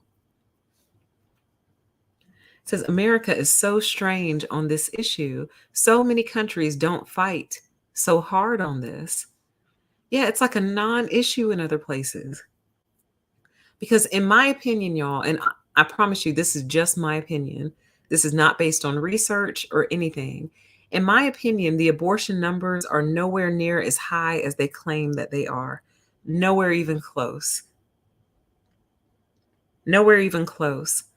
I really don't believe that they are. And again, that's just my personal belief. It's just my opinion. I don't know if that's true or not, because I don't know how you would ever even quantify that. So perhaps Planned Parenthood has to give reports because I think they're federally funded. But other like private practitioners, do you think they're really filling out reports, sending it to the federal government? Like, yes, I performed 100 abortions this week. Like, do you really think that's what's happening? Like, I just personally don't think that there's anywhere near as many. Like, I don't think abortions are happening by the millions. I really don't. Maybe the tens of thousands on a given year. But I just don't believe that, y'all. I don't. Now, I could be wrong, but I just don't. I don't think it's millions of people, millions of women going out here getting abortions every year. I just don't. I don't believe that. I don't. Absolutely. Says LOLPTE, the baby's dad. I'm sure if they were able to see it that way, they would switch their stance real quick. Hashtag the surface level thinkers. Yeah, they're surface level. They only think about things on the surface. And like the most help they typically offer these women, like the people who go out and protest in front of Planned Parenthoods, they usually have like little resources that they want to send the girls to, trying to convince them not to abort. And typically those little resources are so tired, honey. And what I mean by tired, and I'm not trying to insult a resource because a resource is a resource, but typically what it is like some church mission where they'll give you like free diapers and a couple of bottles of formula and they'll pray with you. And like that's the extent of their help. But they're not going to house you and pay your bills and pay for your doctors. They're not going to do all that. They're not. Like they'll give you some hand-me-down clothes. And again, please hear me. I'm not knocking any resource because a resource is a resource. It's better to have a resource than no resource, but you sitting here praying with me ain't gonna do nothing. Girl, like what if a woman gets pregnant by an abusive man and she knows he's abusive and psychotic and she just doesn't want to bring a baby into that? So then the simplistic surface level response would be, well, then she shouldn't have got pregnant by an abusive man. And then my response would be, you don't understand the nature of abuse. You don't. A lot of married women are forced into intercourse often. A lot of girls in relationships are forced into intercourse with their partners. It happens. So she may not want to be tied. She may be planning to leave him, but then she finds out she's pregnant and she knows that that would be a permanent tether to this abusive person. And she doesn't want that. So she wants to not be pregnant anymore by that person. You're going to force her to have a baby by an abusive man. And then what? Send her to the resource center to get prayed for? Like, and again, it sounds terrible, but I'm just being honest. Like, they're not offering real help. They're not standing out there with $10,000 checks talking about, please don't abort your baby. Here's $10,000 if you're struggling. And then once the baby is here, I'll give you another $10,000 to help you out. Now you're putting your money where your mouth is. It's just they're upset by the idea of it, even though they weren't there for the conception, they won't be there for the birth, and they weren't there for the abortion either. You weren't there for any of it. Literally have worked themselves up over the idea of it, y'all. Just the idea, the knowledge that it's happening is enough to keep them up at night. But they weren't there for the conception. They're not related to the girl. They're not going to be there for the birth, and they're not going to be there to help raise it. It's just the idea of it. God, y'all you can tell these people's lives have been super secure for a very long time because this is all they have to worry about, whether or not some woman is out getting abortion somewhere. Still going through your comments. Thanks everyone for being here. I appreciate you guys. Mm. Says, I think the legacy, I can say it, of slavery is also why they're obsessed with it. Forcing breeding and birth on women, even violently so, is not a foreign concept for the USA. No, it's not. And truly, any place that started under the belief that it was perfectly fine to own other human beings and use them for your business purposes was doomed to fail from the very beginning. This place has been doomed. Says America is the result of when you let mediocre, incompetent, and greedy people run the show. Absolutely. So if someone, if the question on Jeopardy was, what is the end result of letting mediocre, incompetent, greedy people run a show? The answer to that question would be America. What happens when you let the greedy, the mediocre, and the incompetent run the show? America. America is the end result. Chat says they must be lying to us about how many people are on Earth. What other reason is there for all this? I completely agree. Because remember, even Elon Musk came out. I think I did a show on this. Elon Musk came out and basically said, we don't have enough people. And if we don't start having more children, we're doomed. Do y'all remember that? The Pope came out recently and essentially said the same thing, said that we need to get our birth rates up. Like, Mr. Pope, please sit down, honey. Because doesn't the Catholic Church have like, isn't the Catholic Church like one of the richest entities on planet Earth? Or am I thinking of something else? But I feel like at some point I heard that the Catholic Church is like the richest entity or one of the richest entities on planet Earth. So boy, bye. Why don't you pay us? How about that? Mm. Says they still equate forcing birth with increasing wealth for certain folks, at least. Absolutely. Because it's more people to sell to, it's more people to buy products. Because even mundane things that we don't really think about, they do things like toilet paper, things like candy and snacks and soda. You have to have consumers to buy all of that stuff. But I think the most important thing to them are employees. They need employees more than anything else. And they need lots of them. And they need a lot of people who kind of aren't going to reach much higher in life. Because I've noticed like I can't get jobs that I feel like I should definitely be hired for. But I think they don't hire me because even when I take away, like even when I strip down my resume to try to make me look more, God, I forgot the actual term for it. Overqualified. So when I try to make myself look less overqualified and just make myself look like regular qualified, I feel like they can still tell that this girl, as soon as she's able, she's going to try to get a better job as soon as she's able. And you're probably right, to be honest with you. You're right, but I can still work for you for a little while. I don't see what the problem with that is. Like, if it's only 6 months, okay, but at least I worked for you for 6 months. But what they want are the long term committed people who they know will be so grateful for that little job, they'll never leave. That's what they want. People who, once they get hired, the only thing that will separate them from that job is like retirement or death, one or the other. But other than that, they're not going anywhere. That's what they're looking for. That's what they want. And that's what they need. They don't want people who are going to climb or even try to climb. They don't want people who are looking up or looking for more. They don't want that. They want that dedicated, stable workhorse mule. That's what they want.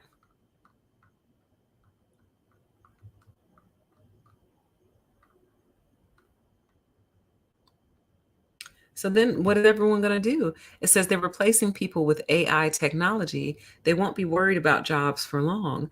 They won't, but then what are they going to do with this surplus of human beings? Because that's going to be a surplus. It almost makes me think they're trying to get their numbers up for like a war. And I know we're technically at war right now, but what I mean is like a future war. Like they need soldiers, basically. They need soldiers, they need employees, they need you. They need you here.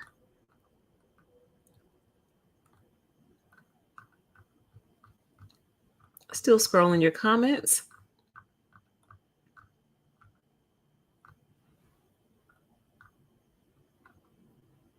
Oh, we'll have to talk. We're gonna have to chit chat then. It says, I'll set you up nicely, but the inequality is real there as well. So this is when I was telling you guys I'm planning on leaving the country and I'm probably going to go to Africa. And Senegal was offered up as an option. So yes, let's talk. Like I feel like I want to retire in Africa. Like I want to see big open fields.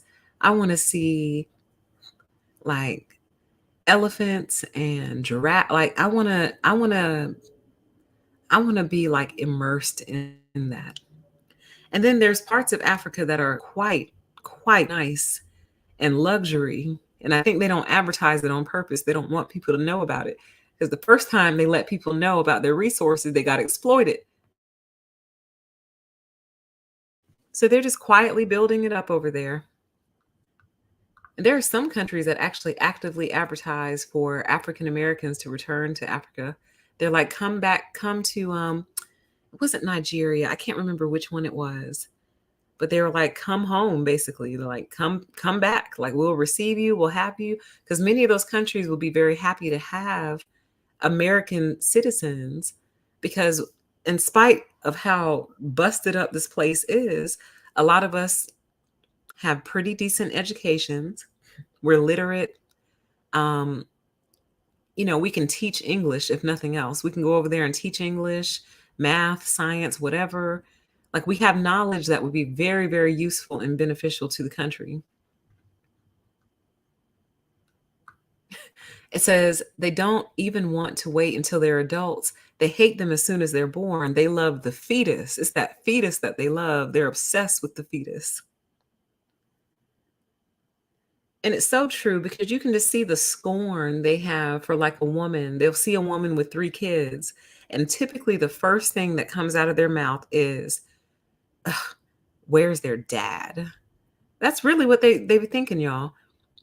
And the truth of the matter is their dad could be at work.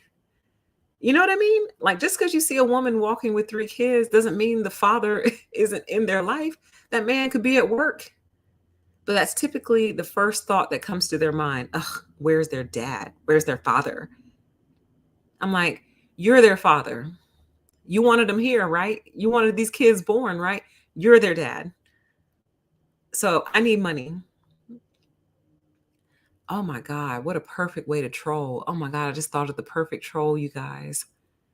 Oh my God, I just thought of the perfect troll. Are you ready for it? It would take a lot of orchestration, but we could pull it off. First, we have to find the next pro life rally. That's the first thing you have to do. Identify the next pro life rally. And instead of going out there with signs and picket signs and marching and protesting, we need to get a bunch of moms with children to go out there and basically walk right up to these people and be like, these are my 4 kids. This is John, he's 10. This is Alan, he's 6. Whatever, these are my babies. And I brought them here for you and because of you. And I need money. And have them, instead of going out there with signs, go out there with moms, mothers, with children, and bring the kids with them. Oh my God. And we could even up the ante, you guys. Go out there with the kids and walk up right up to one of these people and say, hey, can you watch them for a second? Can you watch them for me for like 5 minutes? I'll be right back. Because you're their dad or mom. You're their godmom. So since you are so concerned about these children, can you watch them for like 5 minutes for me? I'll be right back. And just go out to these protests, drop the kids off with them, leave them with the kids for a few minutes. But more than that, just walk right up to them and ask them for money. Straight up. I'm so serious. Just walk right up to them and ask them for money. Like, hey, this is a pro-life protest. Like, yeah, well, yeah, I had this baby because, I believe in life too, but really I did it for you because I know how much it bothers you. So I consider you their godmother. And can I have $100? Because I need to go buy some baby formula. So I actually think that would be the most amazing troll ever. That would be the most amazing troll. Get 1,000 mothers with all their kids to go out there and then drop them off with them. Say, can you watch them for 10 minutes for me?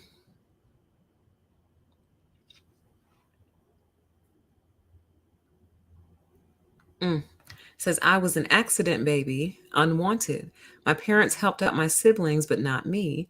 I just got kicked out again. This place I was supposed to be helping taking care of them was attacked and chased out. I'm so sorry to hear that. And that's my biggest fear, like that will become the story of so many people who I'm sure, they wouldn't be like, well, I'd rather be dead. But at the same time, like, do any of you remember what life was like before you were born? Probably not. So it's like you wouldn't be missing anything, if that makes sense. I know that sounds awful, but like I don't remember life prior to being in utero, and I also don't remember life in utero or shortly thereafter. Like my memories don't kick in till like age 5. So, you know what I mean?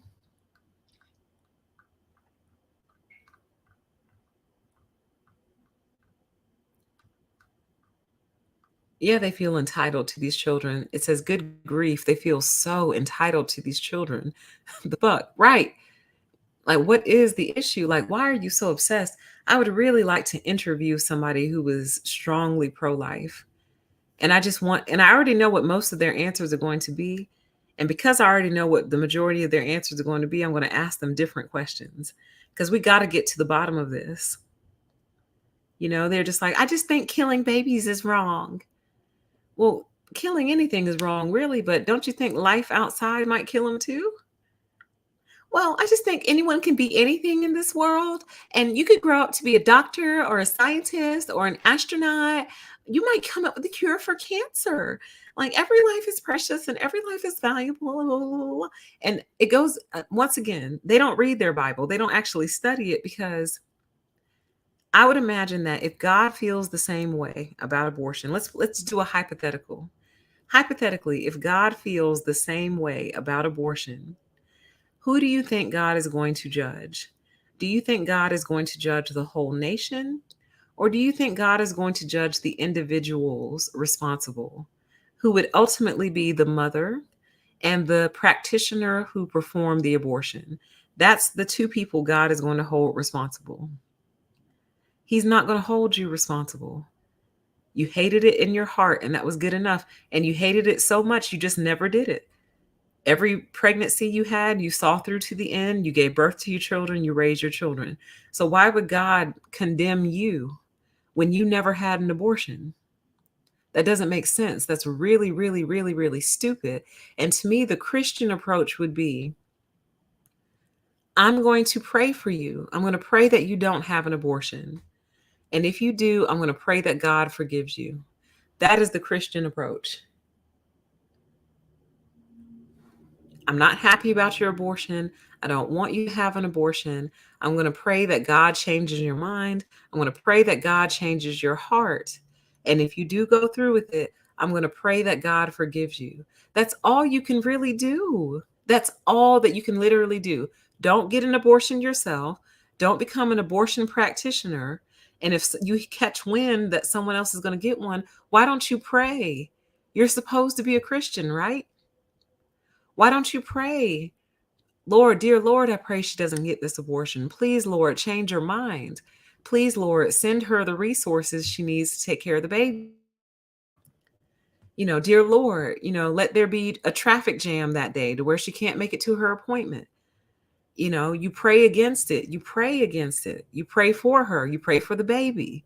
You know what I mean? And then if she goes through with it, then you pray for forgiveness. Like they got more forgiveness for actual murderers, you guys. Like some murderer will kill somebody, and then you'll hear them say, "Well, we've decided to forgive them."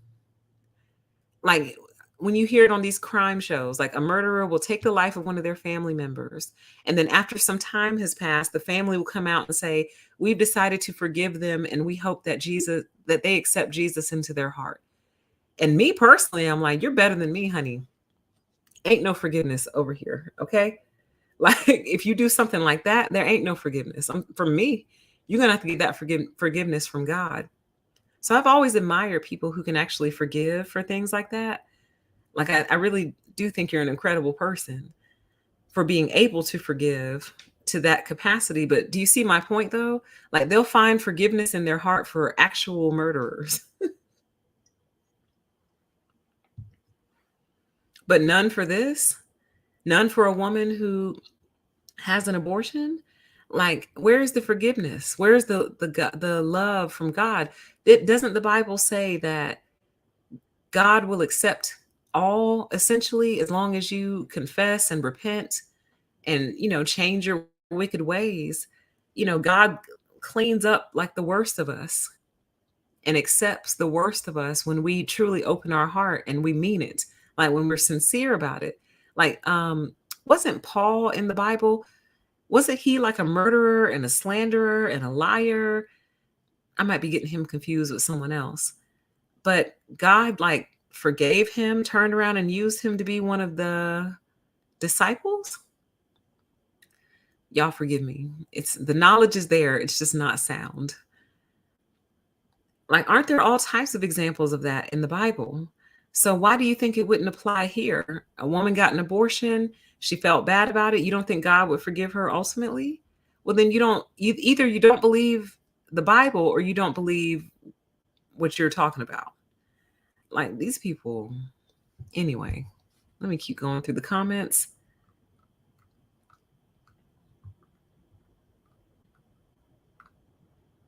Says yes, they need workers to keep up their over embellished quality of life while we're out here suffering and barely surviving. Absolutely. They need somebody to bring them their DoorDash, honey. God, I live for the day. I live for the day where they have to do their own work. If you ever really want to curse them, just look at them and say, I pray one day you have to do your own work. And that will probably actually trigger them into a narcissistic meltdown. That's all you would have to say.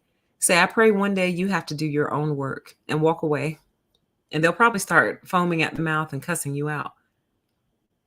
Because how dare you imply such a thing? How dare you imply such a thing?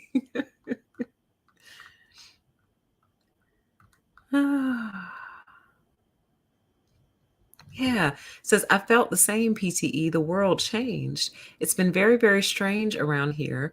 I went from seeing motherhood to not really seeing how much sense that makes. I mean, seriously.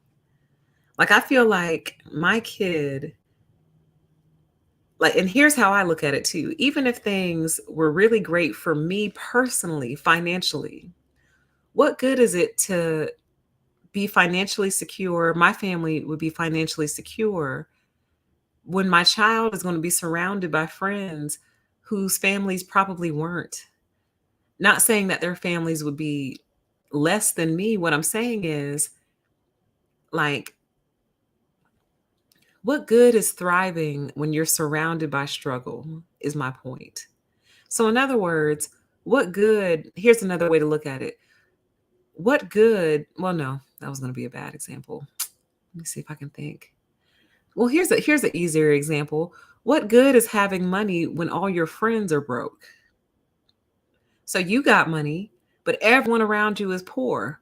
Okay, well, you can have a little bit of fun, but what kind of world is that going to create? You know what I mean? So it's kind of like, in other words, even if you're doing okay by yourself, if your neighbor is not doing okay, none of us are doing okay. It's quite that simple. We are the weakest link.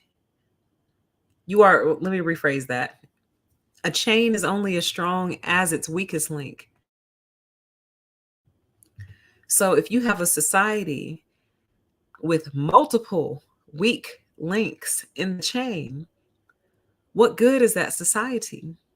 And what good is that going to be for your child? Like, I just think about that all the time. I'm like, Man, if things continue, for example, with rent, if rent continues going in the direction that it's going, by the time my if I were to have a child today, by the time they reach the age to start renting, rent might be like $4,000 a month. It already is, like in California and stuff, 4,000 or $5,000 a month. What kind of world is that for a child to try to conquer and tackle? So then they got to go to school to try to get this degree, to try to get this amazing job that's tenuous at best. And even then, you still have to like acquire the money one paycheck at a time. So it's just kind of like, and then even if we have the money on principle, I'm not giving you $5,000 a month. On principle, I'm not going to give you that much money. I'm just not. I don't care if I end up being a very, very wealthy woman. On principle, I'm not giving you that much money. You don't need it. You don't need that much money per month for rent. You don't. So it's just like, it doesn't feel fair to bring a child here now, knowing what we know. You know what I mean? And then something I always hear people say when I have this conversation is something to the effect of, well, no one's ever really ready to have a child. You'll never feel ready. And to me, that's foolish. Like, that's a foolish approach and a foolish way to look at it. Oh, you'll never feel ready to have a child. Or some of them even say, you'll never actually be ready to have a child, but you figure it out. I'm like, honey, that sounds like a recipe for disaster to me. Like, as far as I'm concerned, if I can't take care of myself in a way that makes me feel safe and secure, then I'm not going to drag a child into that, not on purpose anyway. Like, mom has to be secure, dad needs to be secure too. But to me, like, the way I've always looked at it is, obviously I'd want to have a baby with a partner, preferably my husband, but if not, at least a committed partner. But at the end of the day, I need to make sure that I'm okay just in case he leaves or dies. I need to make sure that I could survive on my own in the event the man disappears, which happens a lot. And if I don't feel like I can do that, then I don't feel like it's fair to bring a child into this world. I really don't. I really, really don't. Yeah, it says, and mental illness is hereditary and those abusers are crazy. Exactly. I've actually heard people say that before. I've heard people say that they don't want to have children because they don't want to pass on their mental illness. I've actually heard people say that before, and I've read it before as well. Like, they have some genetic thing. Some people don't want to pass on genetic illnesses like cancers or different genetic type illnesses that tend to impact everyone in their family.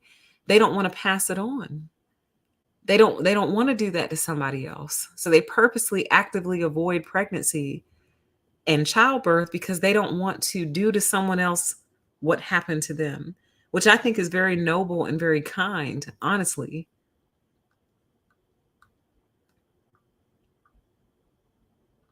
Mm,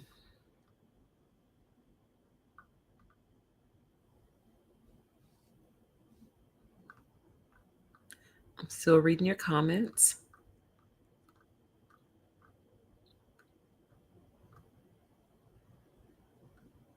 Oh my God.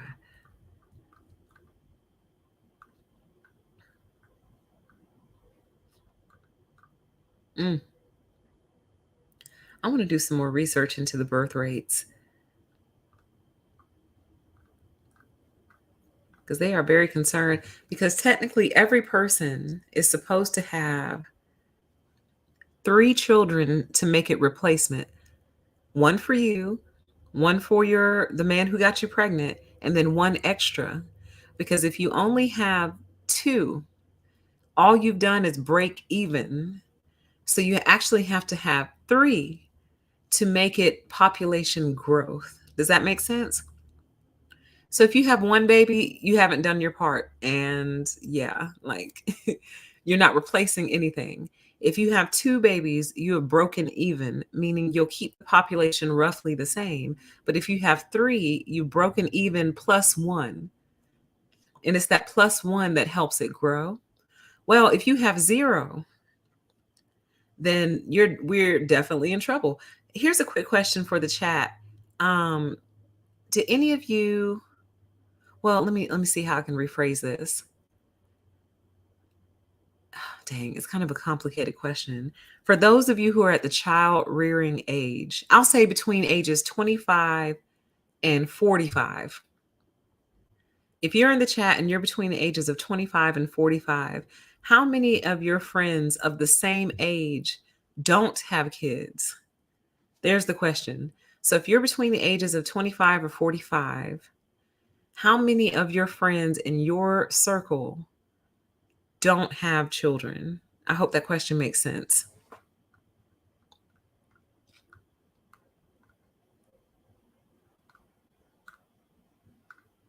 It says people pro-abortion are thankful they weren't aborted. You sure? Are you sure about that? You sure? Ghana. Ghana is one of the countries that wants us to come back. I think that's who it was that I had seen also before. There's Ghana, and there's another one who they actually have like an open invitation back. I'm like, y'all should have done that like some years ago. We could have used that invitation some years ago, honey. We could have avoided a lot. Says all races in the West are seeing a population decline. It's a consequence of taking, but not providing for the citizens. Why do we have $33 billion for foreign, sorry, why do we have $33 billion for a foreign country? Ooh, don't get me started on that 33 billion. Please don't. It's so infuriating. It's so enraging when you remember how they acted about sending us another $2,000 stimulus check. Hopefully you guys remember how they behaved regarding that. But you can just cut a check for 33 billion like it's nothing. And you're sitting here still waffling about student loan debt. You're waffling about student loan debt and whether or not you want to forgive it. And oh, we'll forgive $10,000. Oh, we'll forgive $50,000, but not all of it. And yeah. But you can cut a check like it's nothing and just send it overseas. That's why we all hate you. And that's why we refuse to have your babies. We absolutely refuse.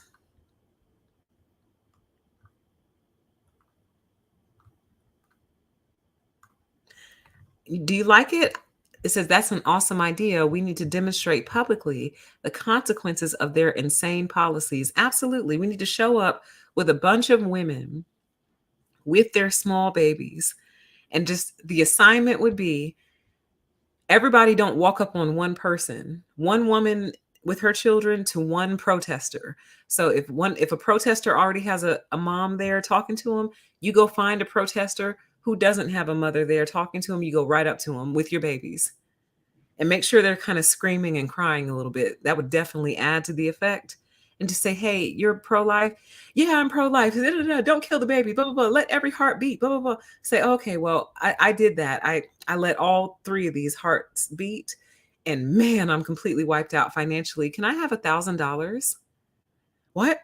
I'm not the baby's dad. Oh, yes, you are. Say hi. Say hi, Daddy. Hi, Daddy. Very good. Can I have $1,000? What? They're not my kids. Oh, yes, they are. This one, he's in soccer, and that costs a lot of money every month. And her daycare, whew, let's not even talk about that. And this one is a little eater. Man, he's eating me out of house and home. Fine. Can I have $1,200 now that I think about it? What, lady? No, I don't know you. Oh, you don't? You don't know me? You don't know me, but you were very concerned about what was coming out of me. So can I have some money? You can cash app it to me. That's fine. You can cash app it. God, oh my God. Let's make that happen, you guys. No signs. In my mind, the vision is there's all these pro-lifers, they're screaming, they're hollering, they have their megaphones, their picket signs, their t-shirts, and then over the hill just comes this massive crowd of women and little kids. And they're like, "Who are these people?" And they just get closer and closer and closer, and then they walk up on them, and then one by one, they just start approaching different protesters in the crowd, asking for money, foods, rides, cars, somewhere to live, all of it. Ask for all of it. Every single thing you need, go right up to them and ask them for it. Say, "Listen, I'm pro-life too, and as a result, I'm really struggling. So, can I have some money? Can you watch them for 30 minutes for me? I'll be right back." All right, let's see here. Absolutely. It says have busloads of foster care and orphan children join the troll. Why not? This is what you want. You want them here. Here they are. We need stuff. Christmas is coming.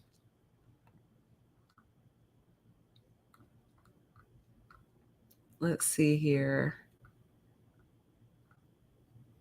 I see we got a troll in here. Biggest complainer. You want to come up? I'll give you a link. Do you want to come up and discuss this with me?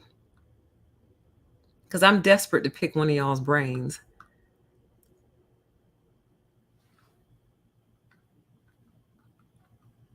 Yes, they're determined to regress. Absolutely. Yeah, they're determined to regress 100%. It says they only care about controlling women, not preventing actual problems 100%. It all boils down to control. Because if you really cared, the world would reflect that care. If you really loved people, the world would reflect that. It would. You don't love people, you hate people, you only love yourself. You don't love babies, you hate babies. You only love yourself. You barely love your own kids. And I do mean barely, honey. Hell, half the stories I hear from people are coming out of two-parent households. You kidding me? Are you kidding me? And now that I think about it, the majority of stories that I've heard and read over the years doing these channels are from two-parent household people. Two parents. So when I say you barely love your kids, I mean it. Where did the troll go? Troll, do you want to come up here? I'll be super nice. I promise. I'll be nice. I just have questions. That's it.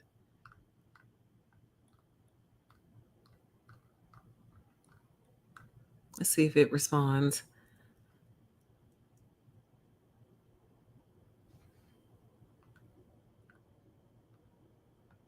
Absolutely. It says, think about how many babies will be abandoned at hospitals and fire stations. The foster care system is already broken. What about those tiny people? Who will love them? So sad. It is so sad. It's incredibly sad. It's incredibly sad. That's why sometimes I really just think that this Earth project and this life project wasn't supposed to, I don't think this was supposed to happen. Um, I really don't. I really don't. Like, or it's either that or some higher entity is just observing from above like a scientist and taking notes, asking questions like, what happens when the Earth's population reaches a couple of billion? Do they move towards efficiency and economy and logic, or do they drift away from it? And I think what they're starting to discover about the human race is that for whatever reason, we get worse and worse. We don't get better, which is probably why the ice age happened, all the different ages where humanity essentially gets wiped out. It's like an upgrade, kind of. It's like, okay, this crop was, oof, so let's wipe it out and let's try again. Like, I feel like if it wasn't an accident, if this is all on purpose, then it's towards the goal of perfecting the human. And they're just observing to see like what we do naturally and are probably very disappointed. And so it's probably getting right around that time where they got to wipe and start over, man. I would be disappointed if I created a sentient being and in spite of our best efforts, it always drifts towards dysfunction and chaos. Like that would be so disappointing to me as a supreme being. I'd be like, my project, my little project is kind of low key failing a little bit. And I don't like that. Like, I don't want my project to fail. I want my project to succeed. And I guarantee you, someone's up there going, I told you that those little beings that you made of dirt, dust, and breath weren't gonna make it. We might make it. We might, who knows? But I don't know.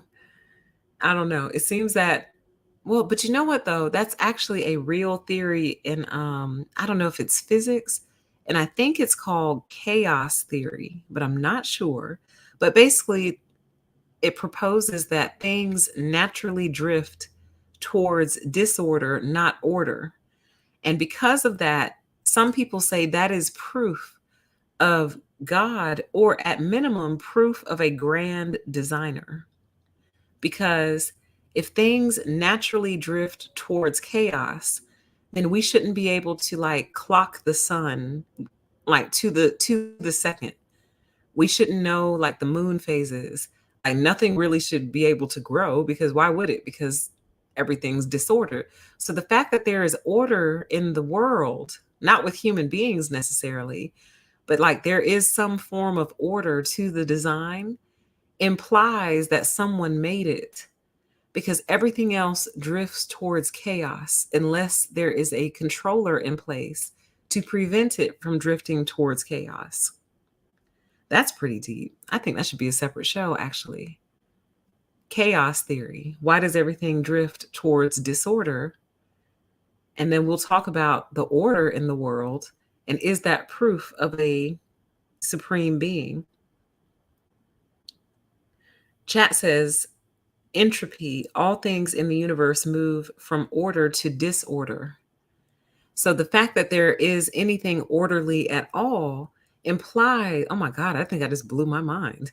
It implies that someone had to do it.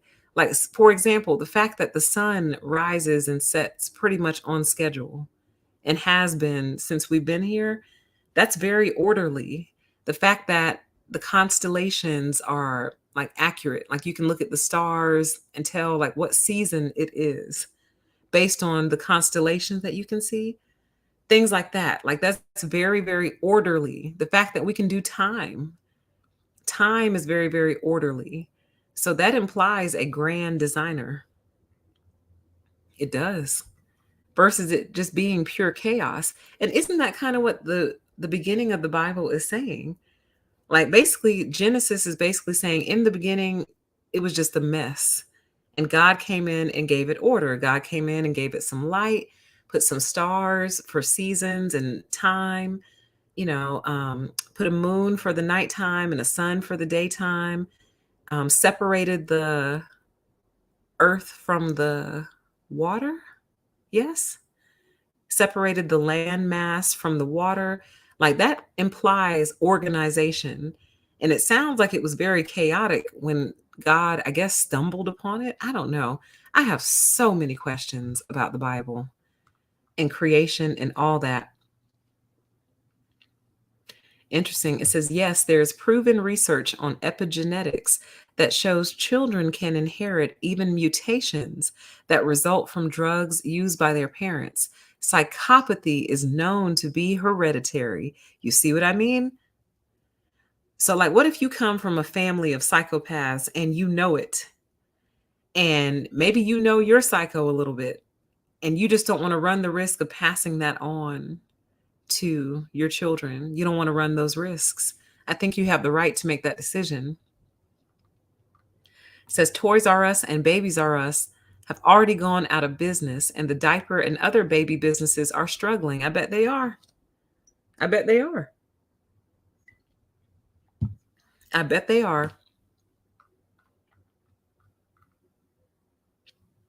Okay, this is the part where I was asking you guys how many of your friends in your circle don't have kids. It says, I can think of 3 off the top of my head. Another answer says quite a few. Zero says, I'm 40, and I would say about 30% in my circle. This one says, I'm 55, my daughter is 30. She doesn't have children. This one says, all of them pretty much, I guess, don't have the children. Interesting. This makes me want to do a survey, like a formal survey. Let's see.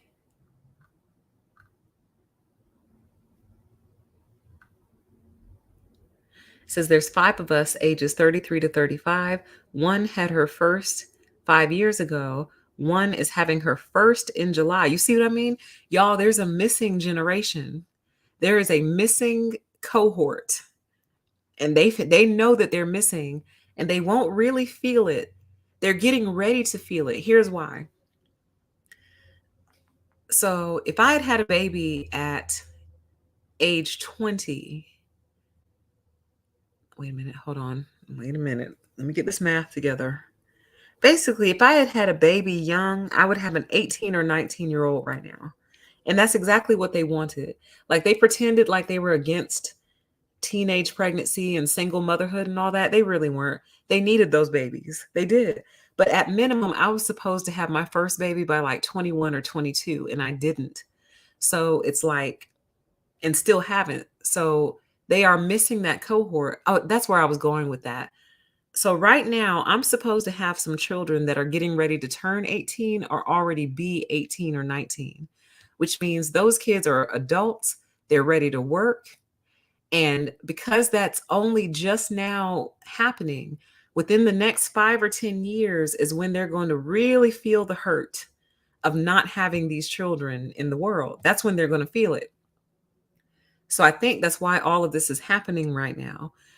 They're a little bit late, but I think they know it's only going to get progressively worse. Because, like I said earlier, Gen Z is not into it. They're not interested at all. Okay, so within the next 5 or 10 years, they're really going to start feeling the absence of all of these children.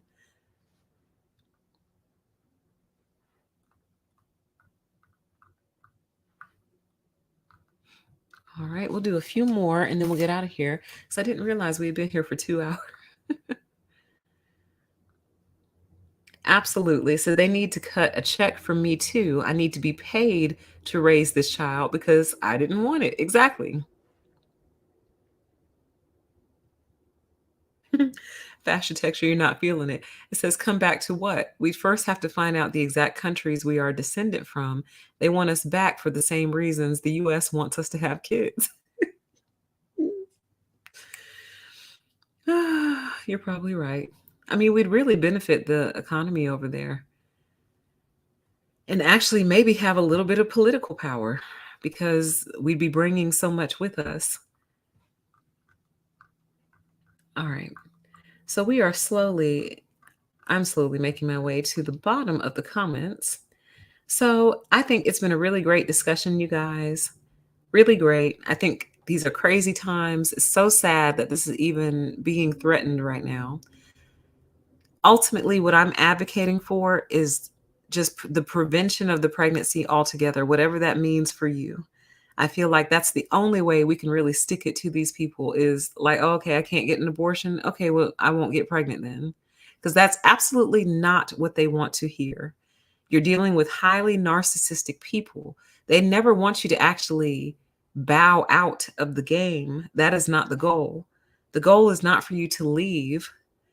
The goal is for you to stay and do what I want you to do. That's the goal of a narcissist. So, like in a relationship, the narc sets these weird, ridiculous rules. You reject them and say, you know what? It's fine. I just think I'll leave the relationship. That's not what they wanted. That what they wanted was for you to stay in the relationship and do what they want you to do. So, your willingness to leave is incredibly powerful. And the way that we do that is do everything in your power to avoid getting pregnant unless you want to be. If you want to be pregnant, you want to have a baby, go for it. Like, I fully support you. You know what I mean? Like, again, I love babies. I think they're super cute. I haven't messed with a baby in a long time. So I really could use a baby fix. But wow, that just kind of gave me a revelation right there. Like, there's really no babies around to even go visit, like just to go babysit even. Because none of my friends have kids. A few of them do, but you know what's so interesting, and I'll leave you with this. So I went to school in a very mixed school. So I went to school with probably an equal number of Black people and white people, and of course, Asian, Hispanic, um, weren't represented in as high of a number, but as in terms of Black and white, it was about equal. So that's why when all these race issues came up in recent years, I was really kind of upset because I'm like, dang, this has not been my experience or how I grew up. Like we grew up like really loving each other. At least at the time we did. But what is interesting is all of the white girls I went to school with the exception of maybe one or two, all are married and have kids. The Black girls, some of them have kids, but a lot of us don't. And God, I couldn't even tell you who's married. I'd have to really think about it. I'm trying to think. Oh, one of them is. One of them's married, but she had 4 kids before she no, that girl stays married though. They love marrying her, honey. She I think she's been married 3 times and she has 4 kids. So one of my friends fulfilled the promise that America wanted her to. She gave them 4 kids. She's been married 3 times. They love marrying that girl, honey. It's like, girl, what's your secret? What you got? What you got going on? They stay marrying her, honey. But it's struggle love. I'm not gonna lie to you, but a marriage is a marriage nonetheless. But I say that and I bring that up to say it is so interesting how it shaked out because we all started off the same, or at least I thought we did. But somehow the white girls I went to school with all managed to get married and have kids. And I think it's because the structure is beneficial towards them.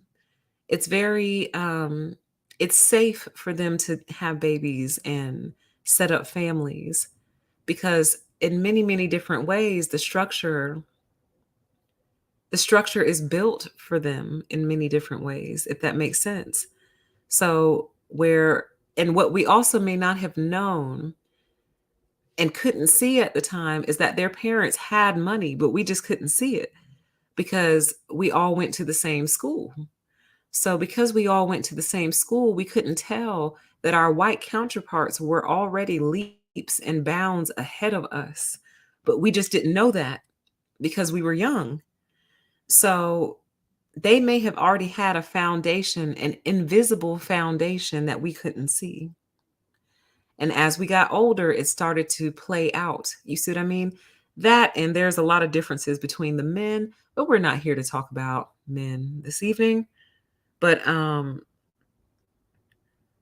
that might be a good show to do also. How did we end up so different, so dramatically different on 2 opposite ends of the spectrum? I know they got to wonder, like when they sit around, they're probably like, how come they don't? Like, how come, like, she's an awesome girl. She's awesome. She's awesome. Oh my God, I love her so much. Like, why not? Like, why don't they have kids? Why aren't they married? Like, why not? They're great people. And I would say, girl, how much time do you have? How much time you got? And with that, you guys, don't give up the fight. Fight in your own unique way. Um, I don't know what's going to happen with this. I don't know why they would bother to release it early. And that's again what makes me think they're just kind of trolling us to get us in our feelings once again, to leak this opinion. But who knows? We'll wait and see.